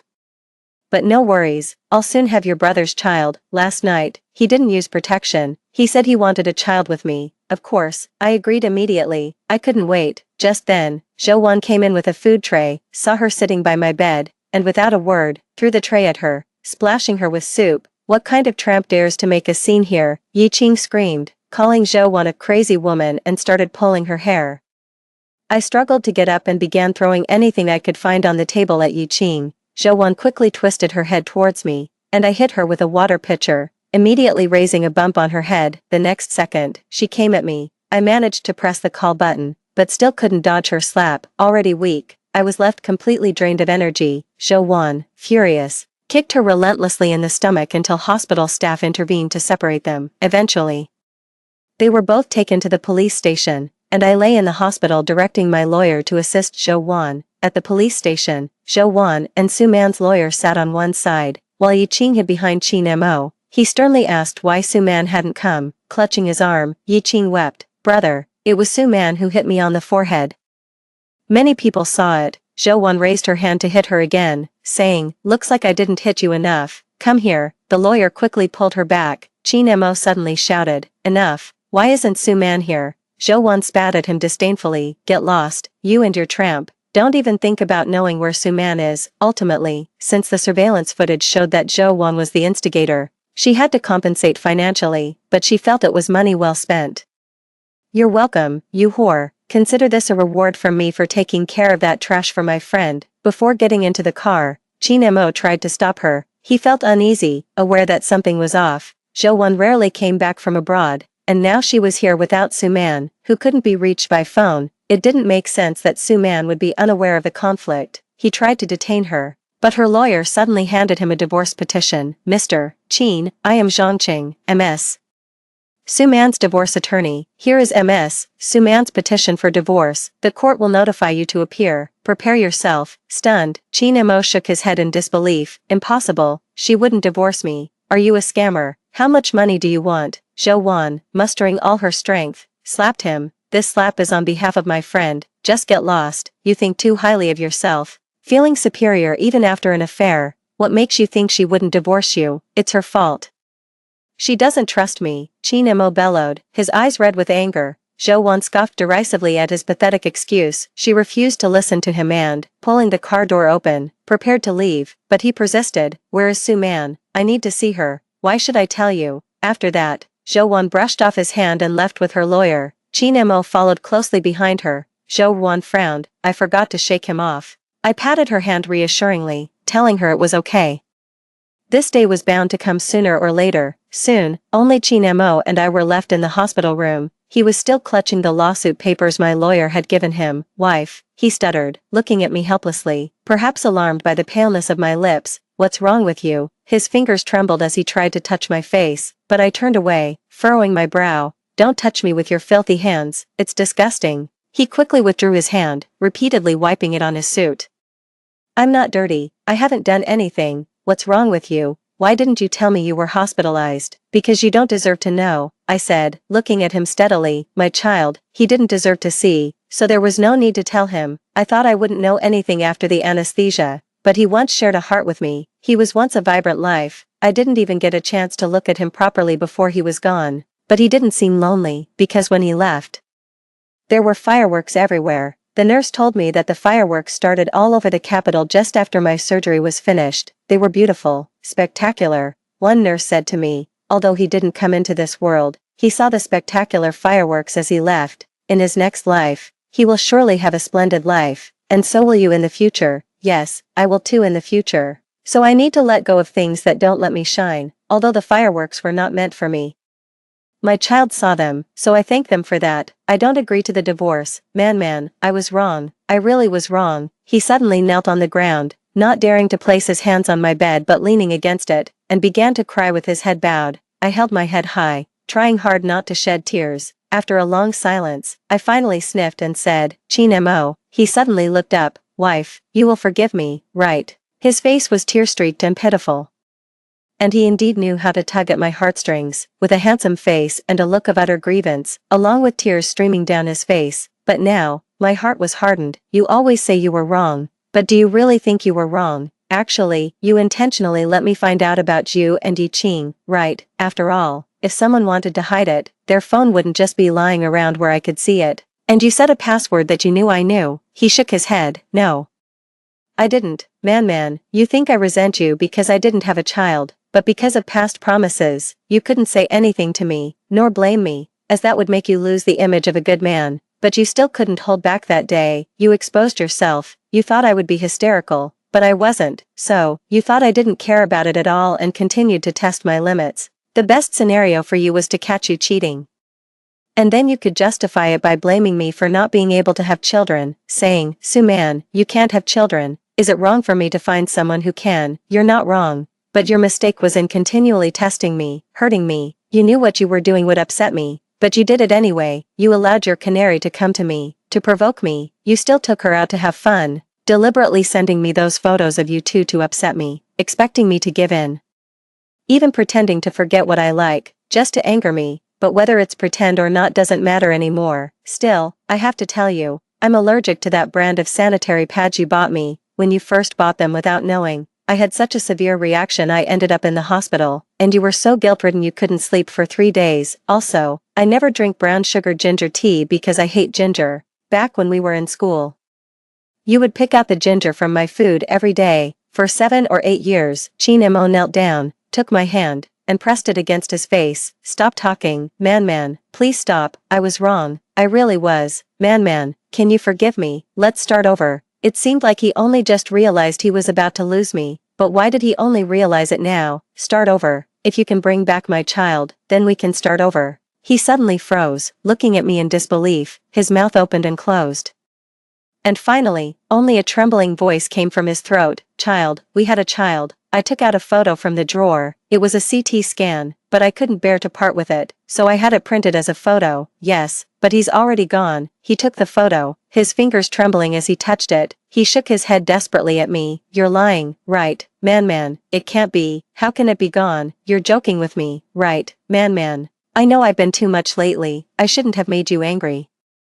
I shouldn't have upset you. I really messed up. Man, please tell me you're just joking." I raised my hand and slapped him. "This slap is for our child. If he was born, he would have slapped you too. Are you awake now?" Chin Mo's face turned to the side from the slap. Only when the imprint of the slap appeared did his body stiffen and he turned back. "Why, man, why? It's our child," he cried heartbreakingly, but I felt no sympathy, because his mother is a barren hen who couldn't lay eggs, so he didn't want to stay in my belly at all, I said jokingly, but he suddenly stood up and hugged me, burying his face in my shoulder. "Stop, please. Man, stop talking." He knew these were his own words. But I ignored him and continued. "His father said his mother couldn't have children, that no one would want his mother but him." I said it mechanically, yet he held me tighter. Man, I really messed up. None of those were my true feelings. Please, don't leave me. Don't. I love you. Man, I really love you." I patted his back. "I love you too, but you lost the me who loved you." I stayed in the hospital for 2 days, and Chin Mo knelt outside for 2 days. Jojo hit and kicked him but he didn't leave. Later, Yi Qing also came, and I slapped her 5 times in front of everyone. She cried and hid behind Chin Mo, but Chin Mo dragged her out for me to hit. I laughed at him. "Chin Mo, using a woman as a shield, that's really something." He didn't look at me, just knelt in front of me and started slapping himself. Before noon, a video circulated online titled, "Famous company CEO kneels and slaps himself at the hospital." It was in high definition, unblurred. Even Yi Qing's face was captured in it. Soon, her Weibo was exposed, and the truth came to light. It turned out that Yi Qing, relying on her status as a sponsored individual, had disrupted someone's family and was even flaunting her affair on social media. Suddenly, she was like a rat crossing the street, everyone clamoring to denounce her. Later, it was also revealed that she had been quite promiscuous back in her rural village, relying on her good looks. She seduced the village chief just to secure a sponsorship spot. It was said that she was even caught by the village chief's wife once, but managed to settle the matter with some money, and it was dropped. Chin Mo's company's stocks also plummeted to an all-time low. Even his father came to the hospital to give him a beating. Surprisingly, he told his son, "I will lose respect for you if you don't get a divorce," and then he left. I must say, I agree with that statement. As soon as I was discharged from the hospital, Zhou Rong and I bought plane tickets to go abroad. I left the divorce proceedings entirely to my lawyer. Chin Mo, upon discovering that I had emptied our home, frantically tried to reclaim the past. He even came to harass me where I was staying. I only gave him a small star. After taking it, he cried again. I could only sigh. No one will pity your tears anymore. With that, I left. I knew he would agree to the divorce. Star. That was the nickname I had given him, because when he came into my life, he shone like a star. So, I kept him in my eyes. In my heart, I wanted to be radiant, but I had also said, if one day I felt that the star no longer shined, then I wouldn't want it anymore, because if it's not shining, it's not my fault, it means the star is broken. What if the star is fixed? He asked stubbornly. Much like years ago when he didn't want me mingling with other boys, I smiled at him. Sister doesn't need it anymore, now I am my own star. A month after I went abroad, Chin Mo sent me the divorce papers. He also gave me a lot of property. He sold his company and invested in a project treating ectopic pregnancies. However, I had little faith in him, because he couldn't even protect his own child. How could he protect someone else's? As expected, within just 6 months, he failed, because Yi Qing clung to him desperately, actually carrying his child. She continuously tried to climb the social ladder, but Chin Mo gave her no chance and ultimately caused her to miscarry. His reputation was completely ruined. His father brought him back to the Chin family home and locked him away, but he went mad, constantly saying he needed to be with his wife, clutching his phone to answer his wife's calls. Seeing a paper star, he would insanely claim it was folded by his wife. With no other choice, his father finally admitted him to a psychiatric hospital. One day, I suddenly received a call. There was silence on the other line. After asking several times, a voice finally spoke. Man, I'm scared to death. I'm scared I'll never see you again." I hung up and continued surfing with my best friend at the beach. 3 days later, a news alert popped up back home. Chin Corporation's heir Chin Mo committed suicide in a psychiatric hospital 3 days ago. It was said that he kept mentioning how scared he was. I casually flipped past the news. The next headline read, "The Leonid meteor shower will arrive next week." Wow, there's a meteor shower to watch. Story 2. I am a doctor. While on a train, I witnessed a boy fall from the upper bunk of a hard sleeper. I rushed to help immediately, but tragically, the boy did not survive. The boy's mother attacked me, punching and kicking, accusing me of causing her son's death. The boy's father charged at me and viciously stabbed me multiple times. My blood and intestines spilled everywhere, and I succumbed to my severe injuries. When I opened my eyes again, I was back on the train, and the boy was causing a commotion in the carriage. I was woken by the noise. The boy was yelling and running around the carriage, disturbing all the passengers. "Little boy, can you stop making noise? Everyone wants to rest. I want to make noise. What are you going to do about it?" Nah. The boy didn't care and even made a face at the person who spoke up. The passengers became even more irritated. Don't the parents care at all? This is a public place. You know this is a public place. It's not your house. Can you control my son? Arguing with a child. What kind of behavior is this? People nowadays really lack manners. If you don't like the noise, why not travel in first class? Why squeeze into a train? The woman in red rolled her eyes, clearly disdainful. I recognized her. Her name was Su Hong, the boy's mother. In a past life, the boy fell from the upper bunk, and I rushed to give him CPR immediately, not stopping for a second. I kept going for over 10 minutes until we reached the nearest station and an ambulance arrived. By that time, I was drenched in sweat, and my arms trembled from exhaustion. But ultimately, the boy still died in the emergency room. Su Hong collapsed in tears, taking her anger out on me. She pinned me down, her eyes red as she choked me, screaming piercingly, "It's all your fault my son died. You did this on purpose.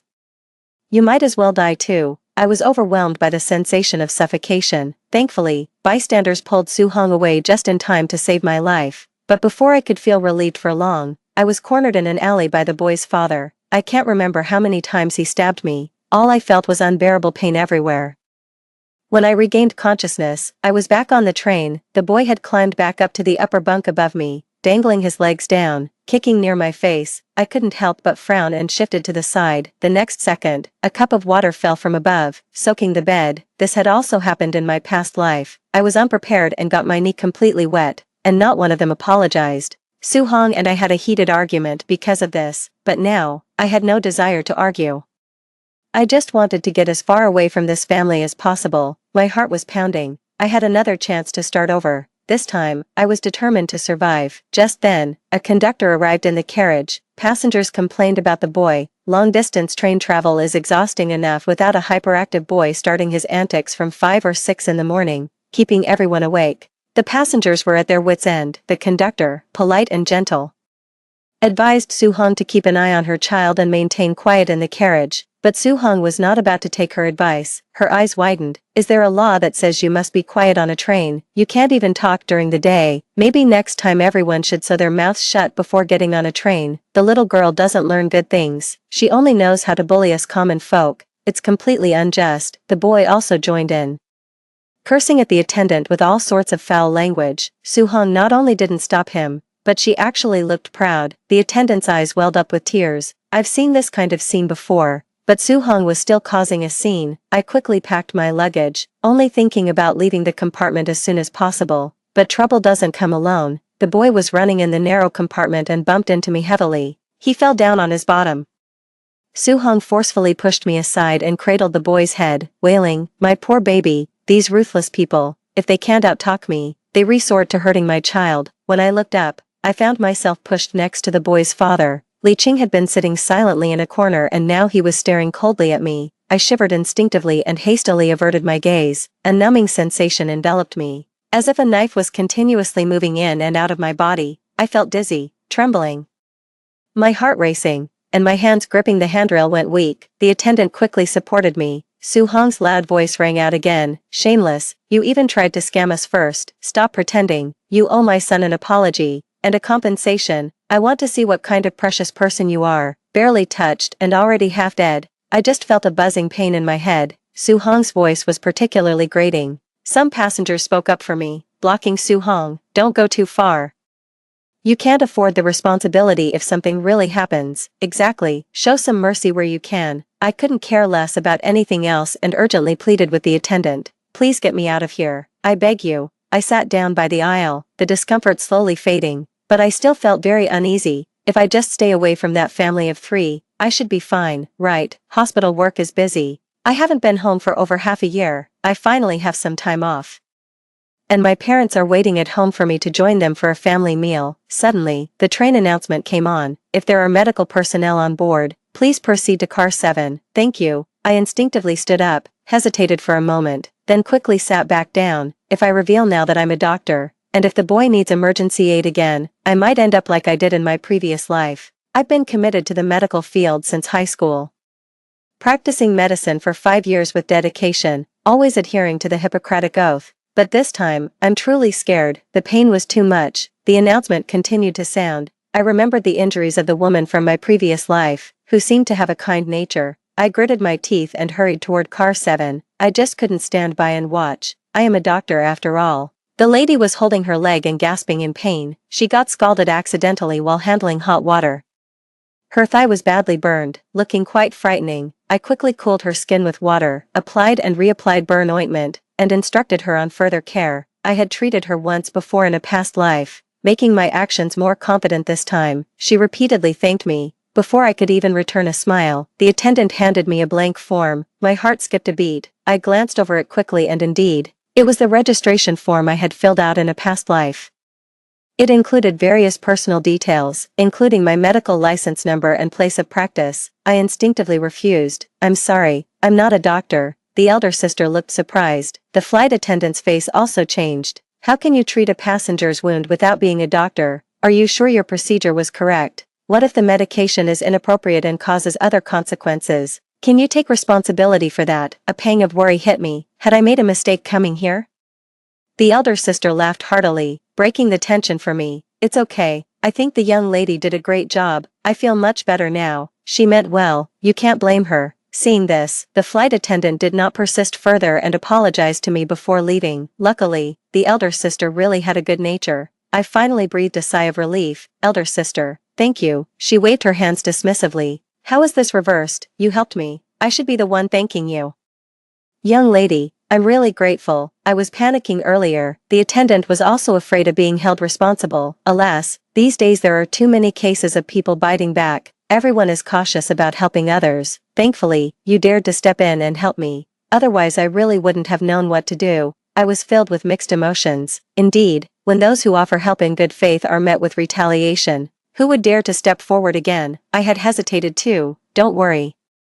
Young lady, I think the medication is right. I'm barely in pain anymore. Even if something does go wrong, I definitely won't trouble you. You can record this. I couldn't help but smile wryly, continuously agreeing with her. After a moment of thought, I decided to reassure her further. Actually, I've been burned before, and this is how the doctor treated me. This medication really works, or else I wouldn't have dared to apply it. The elder sister smiled even more brightly. A young girl, about 10 years old, handed me an apple. With her eyes moist, she spoke softly. Sister, thank you for saving my mom. This apple is for you. It's very sweet. With a smile on her face, I couldn't resist patting her on the head. Thank you for the apple. The girl shyly hid behind the elder sister. I took a big bite of the apple, and it was indeed very sweet. Standing by the aisle, I gazed at the receding scenery in deep thought. The two children were about the same age but behaved so differently. Back then, I was only focused on escaping. But now thinking about the little boy made me uneasy. He was so young, a life in itself. Could I really just ignore him? If he fell unconscious again and an announcement was made, could I really stay hidden in good conscience? Images flashed before my eyes. The boy's pale face, Su Hong's angry eyes, and Li Cheng's indifferent gaze. I wanted to save him, but I was also scared of death. I hesitated, unsure of what to do. Suddenly, someone tapped me on the shoulder, followed by a surprised voice. Lin Qing. Aren't you supposed to be in med? My heart skipped a beat, and I quickly covered his mouth. After looking around to make sure no one noticed us, I finally relaxed. The tall figure in front of me was all smiles. Oh, it was Pei Song, my high school classmate. Speaking of which, Pei Song was a big reason I chose the path of medicine. During a high school physical education class, Pei Song fell off the horizontal bar and passed out from holding his breath. At that time, I had only learned a bit of first aid from my uncle. I don't know what I was thinking, but I actually dared to go over and perform CPR on him. Honestly, I don't even remember if my technique was correct, but the outcome was gratifying.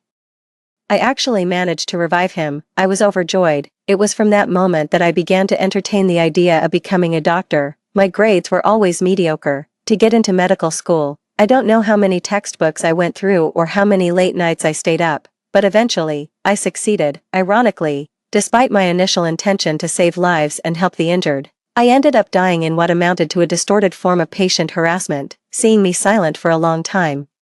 Pei Song looked puzzled. What are you thinking about? You seem so secretive. I asked seriously. Pei Song, can you do me a favor? It might be dangerous, of course, he replied without hesitation, adding teasingly, after all, you are my lifesaver. I smiled, relieved. At that moment, the scales in my heart completely tipped. I just couldn't stand by and watch the boy die. With the lessons learned from the past, I was sure to protect myself first, then try to save the boy.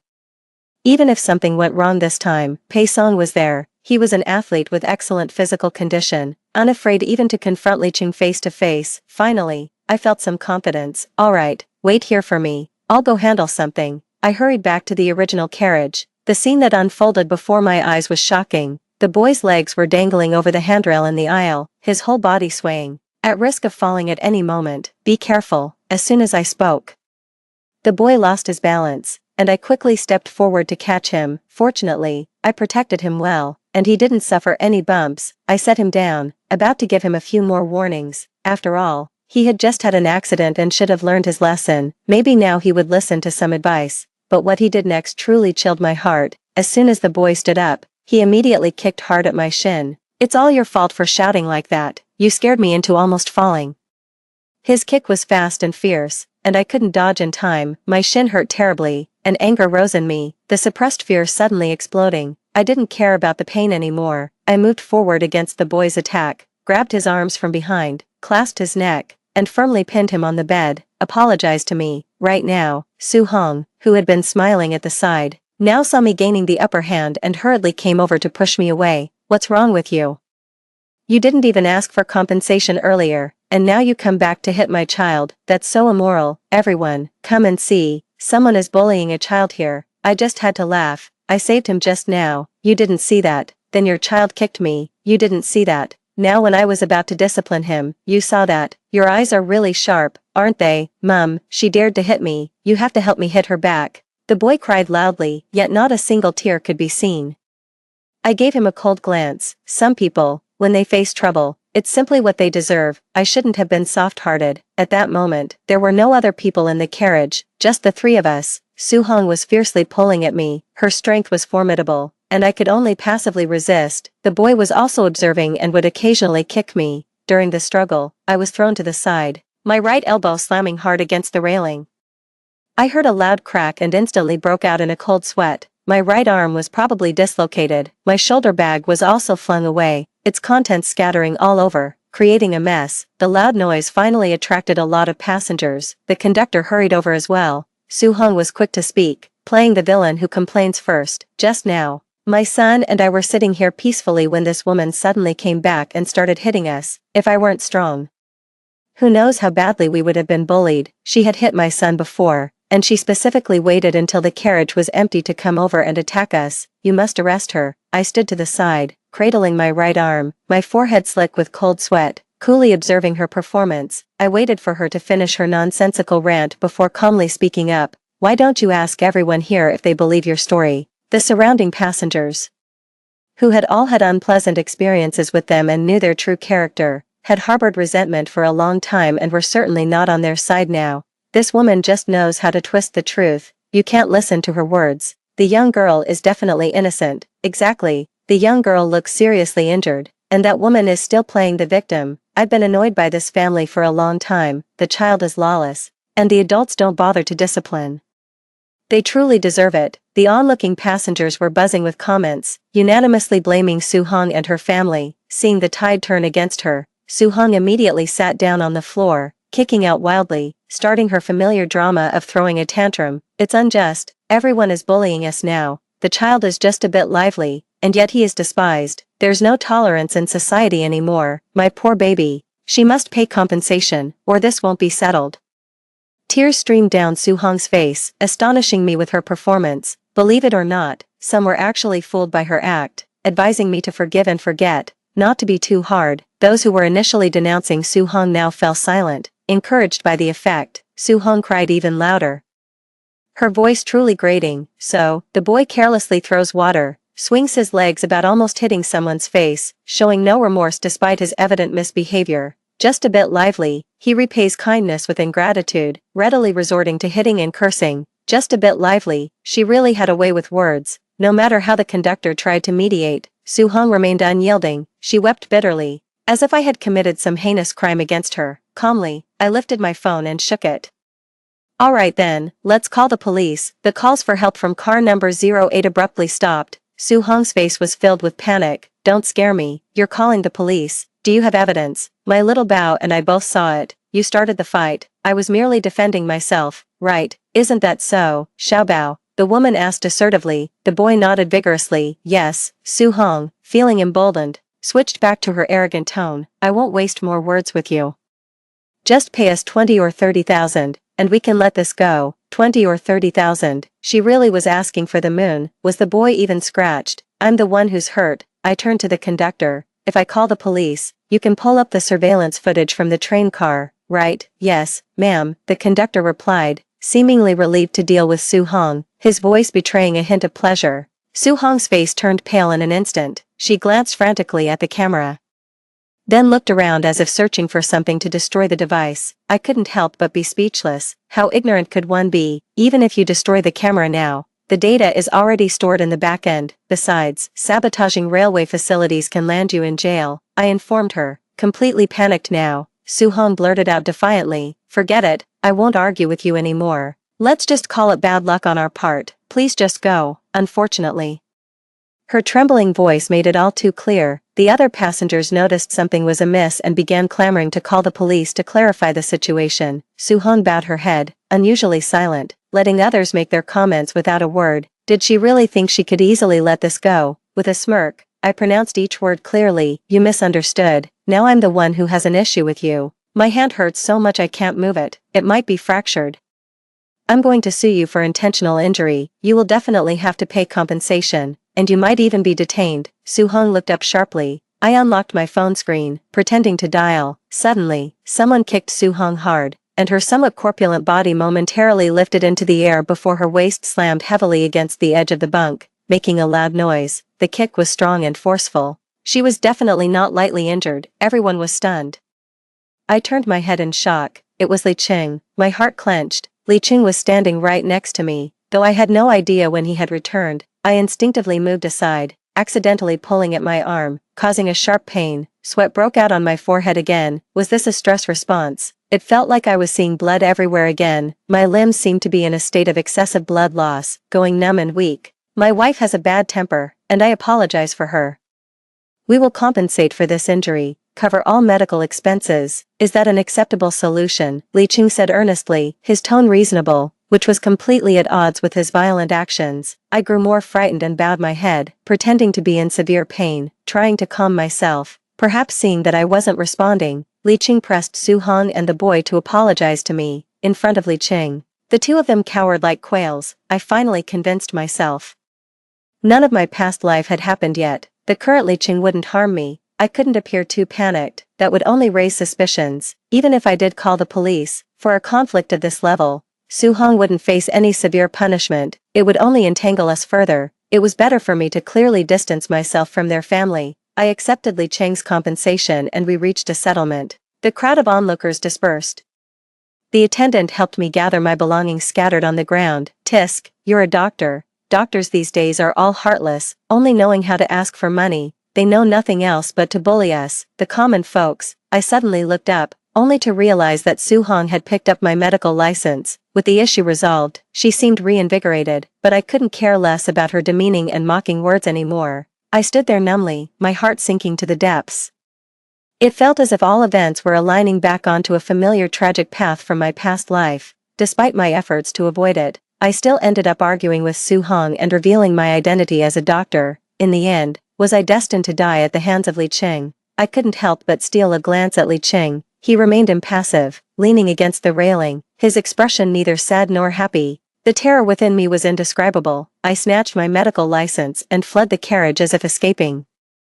Wait a moment, I didn't want to be so obedient, but my legs wouldn't respond. As if rooted to the spot, Li Qing moved in front of me, scrutinizing me for a long time. He suddenly smiled. You seem very afraid of me. My heart stopped. I was panicked to the extreme, yet my face settled into a complete calm, as if my soul had left my body. No, Li Qing ignored my response. He suddenly made a strange gesture, wrapping a charging cable around his hand several times before stretching it out with both hands. I was utterly confused. What was he doing? Li Qing quickly abandoned his action and walked back to a corner of the carriage. His stern face somehow looked more agreeable than his smile, which was truly unsettling. My soul snapped back into place, and I hurried over to Pei Song. Perhaps I was too frightened earlier, but I couldn't feel the pain in my hand.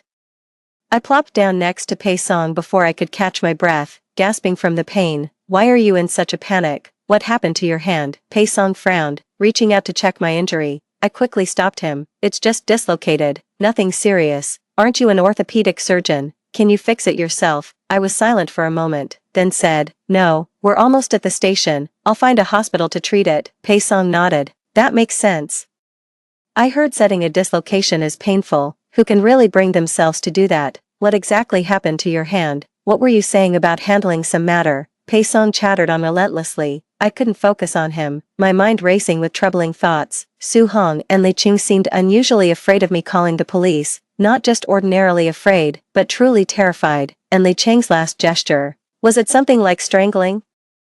I jumped up from my seat in shock. Pei Song, your brother is a police officer, right? Pei Song, startled, answered, yes, then please ask him something for me. I stared intently into Pei Song's eyes, my tone serious. Is there a fugitive murderer named Li Qing? Soon after, Pei Song's brother replied, no. I was somewhat taken aback. but also felt a bit amused. Was I too deeply influenced by my past life, to the point of being scared silly, to even have such an absurd thought? I breathed a sigh of relief, relaxed and leaned back comfortably in my chair. Pei Song, still eager for knowledge, curiously asked, "Who is Li Qing?" After I explained the series of events that had just occurred, I asked him with a self-mocking smile, "Do you think I'm being too imaginative?" "Not at all. I think your thoughts are quite reasonable, but your brother checked, and it's not him." Pei Song's eyes sparkled. "It's just the name that's not the same. He might be using a fake name." "Wait here for me." Before Pei Song could finish his sentence, he dashed off so quickly I couldn't even hold him back. What was this tall guy up to? It wasn't long before Pei Song returned. He handed me his phone, looking quite pleased with himself. I looked at the chat record. Goodness, Pei Song had taken a high-definition photo of Li Qing and sent it to his brother. I widened my eyes. He didn't notice, did he? "Aren't you afraid of him?" He seemed a bit perplexed. Of course he didn't notice. "I'm not stupid. What's there to be afraid of? He doesn't look special. Just likes to keep a stern face. Doesn't necessarily mean he's a murderer." I felt a bit envious. Is this what they mean by ignorance is bliss? "I saw that boy you were talking about. He's over there crawling around again, really doesn't learn." I just responded with an "oh," expressionless. Pei Song suddenly got excited. Right. Your reaction is correct. He's not your patient. Why do you care so much? You've already advised him, yet he hasn't restrained himself at all. If something really happens, it's his own fault. Besides, it's not certain something will happen. Don't carry such a heavy psychological burden. Alright, look at how worried you become. I glanced at him, lacking the desire to speak. Yes, in others' eyes, these are just unlikely events that haven't happened, and I really am worrying too much. But I have experienced it once myself. I know the likelihood of the boy getting into trouble is very high. After all, this life's development is almost the same as in my previous life. But good words are hard to persuade a doomed soul. I've done all I can. I'm not a god. I can't save someone hell-bent on finding their own demise. Maybe seeing me continuously gloomy, Pei Song began to comfort me again. Being a doctor these days has been overly mythologized by everyone. You have to be highly skilled and also possess a spirit of dedication. Everyone is expected to be like a saint descending to earth, benefiting the community. Why should it be so? Isn't everyone just working to earn some money? He paused for a moment, then quickly added, "Of course, there are many who are definitely doing it out of belief, out of love, like you." I waved my hand to cut him off, indicating that I didn't mind. I glanced at my right arm and sighed imperceptibly, a bitter feeling rising within me. Indeed, many in the industry always harbor sincere dedication, fearlessly contributing to the medical field. I used to be able to say with a straight face that I was one of those people, but now, I no longer belong among them. My right arm isn't seriously injured at all. I could easily pop it back into place myself, but I didn't. I was leaving myself a way out. If something unexpected happens, it would serve as a perfect excuse for me to stay out of it. I am a complete coward. Pei Song's phone suddenly started vibrating non-stop. All thoughts were interrupted, and I hurriedly leaned in closer. His brother finally replied with a message, a wanted poster of a man. The man in the wanted poster bore the face of Li Qing, but the name displayed was Li Qingdong. He indeed was a murderer and had been using a fake name. A call came through immediately after. "Give me your exact location. We'll deploy action right away. Stay back and keep yourself safe. Do not approach them." We quickly agreed. After hanging up, Pei Song and I looked at each other, both feeling a chill. Li Qing was indeed a fugitive using a pseudonym, with 3 lives on his hands, all strangled to death. 3 flourishing college students just went to the countryside to sketch and watch the sunrise, but because of a disagreement with Li Qing, they were left forever in that small village. As for Su Hong, she was also using an alias and was on the fugitive list as Li Qing's accomplice. Both individuals were despicably evil. I was incredibly nervous, my heart beating chaotically. It turns out Li Qing's previous actions were to test me. Had any of my reactions been slightly off, he would have silenced me immediately, wouldn't he? Moments ago, I thought I had been extremely cautious in protecting myself and even planned a way out. Now, I suddenly realized that unwittingly, I had been skirting the edges of death several times, confronting 2 cold-blooded murderers. I truly was audacious. I don't know if Pei Song was missing a screw in his head. Just a few minutes ago, he was as scared as I was, but now, he was eagerly wanting to keep an eye on Li Qing's family and even tried to coax me into joining him. I quickly refused. Time ticked by, and the train was almost at the platform. The moment when the boy in the past fell had already passed. By now, the platform should be filled with police ready to arrest Li Qing, right? The course of fate must have changed entirely. I should be able to get away smoothly. Suddenly, Pei-song rushed back in a hurry. He hit the railing with a loud bang. He shielded me in the corner, using his body to firmly block others' views. I was confused. What's wrong? It's nothing, he replied quickly, but his voice trembled, not sounding like it was nothing at all. I wanted to ask more. But suddenly a sharp cry rang out not far away. Xiao Bao. My heart skipped a beat. That voice. It sounded like Su Hong's. I tightened my throat, finding it difficult to speak. Did that little boy still have an accident? Pei-song held my head firmly, staring intently into my eyes, his face serious. It has nothing to do with you. He hit his head directly on the ground, motionless on the spot. Even if you went, there was nothing you could do. The train will be here in a few minutes. There will be ambulances. Just leave it to them. We were not far from Su Hong and the others. I could clearly hear her continuous wailing. She was crying and hoping someone would come and save her son. I even vaguely heard her calling my name, pleading for my help. The surrounding passengers all ran over to watch. The train announcements kept looping continuously. Passenger in need of urgent assistance. Please could medical staff head to carriage 11. Thank you. Passenger in need of urgent assistance. Please could medical staff head to carriage 11. Thank you. I sat frozen in place, my body trembling uncontrollably. Pei-song clutched my ears tightly, constantly whispering reassurances to me. I prayed silently, wishing for the train to reach the station quickly and for this ordeal to end. Those few minutes felt excruciatingly long. Finally, the train arrived at the station. The police quickly took control of the situation, evacuating the crowd, apprehending the fugitive. It was all done smoothly and efficiently. A boy was immediately taken away in an ambulance. As Pei-song and I exited the train station with the crowd, we ran into Su Hong. She was being escorted by 2 police officers towards a police car, hunched over, her hair disheveled. She looked utterly defeated. When she saw me, she somehow found the strength to break free and charged at me with fury. But before she could get far, she was swiftly restrained again. The police pinned her down firmly, but she continued to struggle wildly, her eyes red, her voice hoarse. She yelled, "Aren't you a doctor? Why didn't you save my son, you despicable wretch? Where is your conscience, your medical ethics? Give me back my son." Maybe I felt a bit of pity for the boy, but for Su Hong and Li Qing, I only wished they would go to hell quickly. I touched my right arm lightly. Have you forgotten? You broke my arm. How could I save your son? You feel pain now. Didn't you ever consider that the person you killed was someone else's son too? Su Hong collapsed. She sobbed, giving up all resistance, and was dragged into the police car. I went straight to the hospital, went through the procedure to register for treatment, and my arm was securely bandaged. It felt like an overreaction, but it was better this way, to distance myself further from the ordeal. Pei-song found out from his brother that the boy didn't make it. He had already lost all signs of life by the time he was placed in the ambulance. His fate was sealed. I was lucky to have escaped with my life, a true redemption by fate. After treating my wound, I arrived home 3 to 4 hours later than expected. My parents were extremely worried. They had called me multiple times. I had to tell them I was at the hospital getting bandaged, which terrified them. My dad wouldn't hear of it. He insisted on picking me up himself. Once home, they treated me like a fragile porcelain doll, not letting me do anything. Even when changing shoes at the entrance, my mom came to help me. They tenderly comforted me, holding my securely bandaged arm. The dinner table was laden with all my favorite dishes. My mom, exaggerating even more, said I had injured my dominant hand and wanted to feed me herself. I repeatedly declined this sweet yet burdensome parental love. The news on TV reported that Li Qing and Su Hong, after many years, were finally apprehended. Li Qing was sentenced to death with a 2-year reprieve, and Su Hong to life imprisonment. Justice was finally served for the 3 young lives lost. The victims' parents wept bitterly on camera. My mom was deeply moved and cursed. Those 2 are really despicable. The victims were their family's only children. Their parents must be devastated. I was scared to death when Qing Qing said she was at the hospital. If anything had happened to her,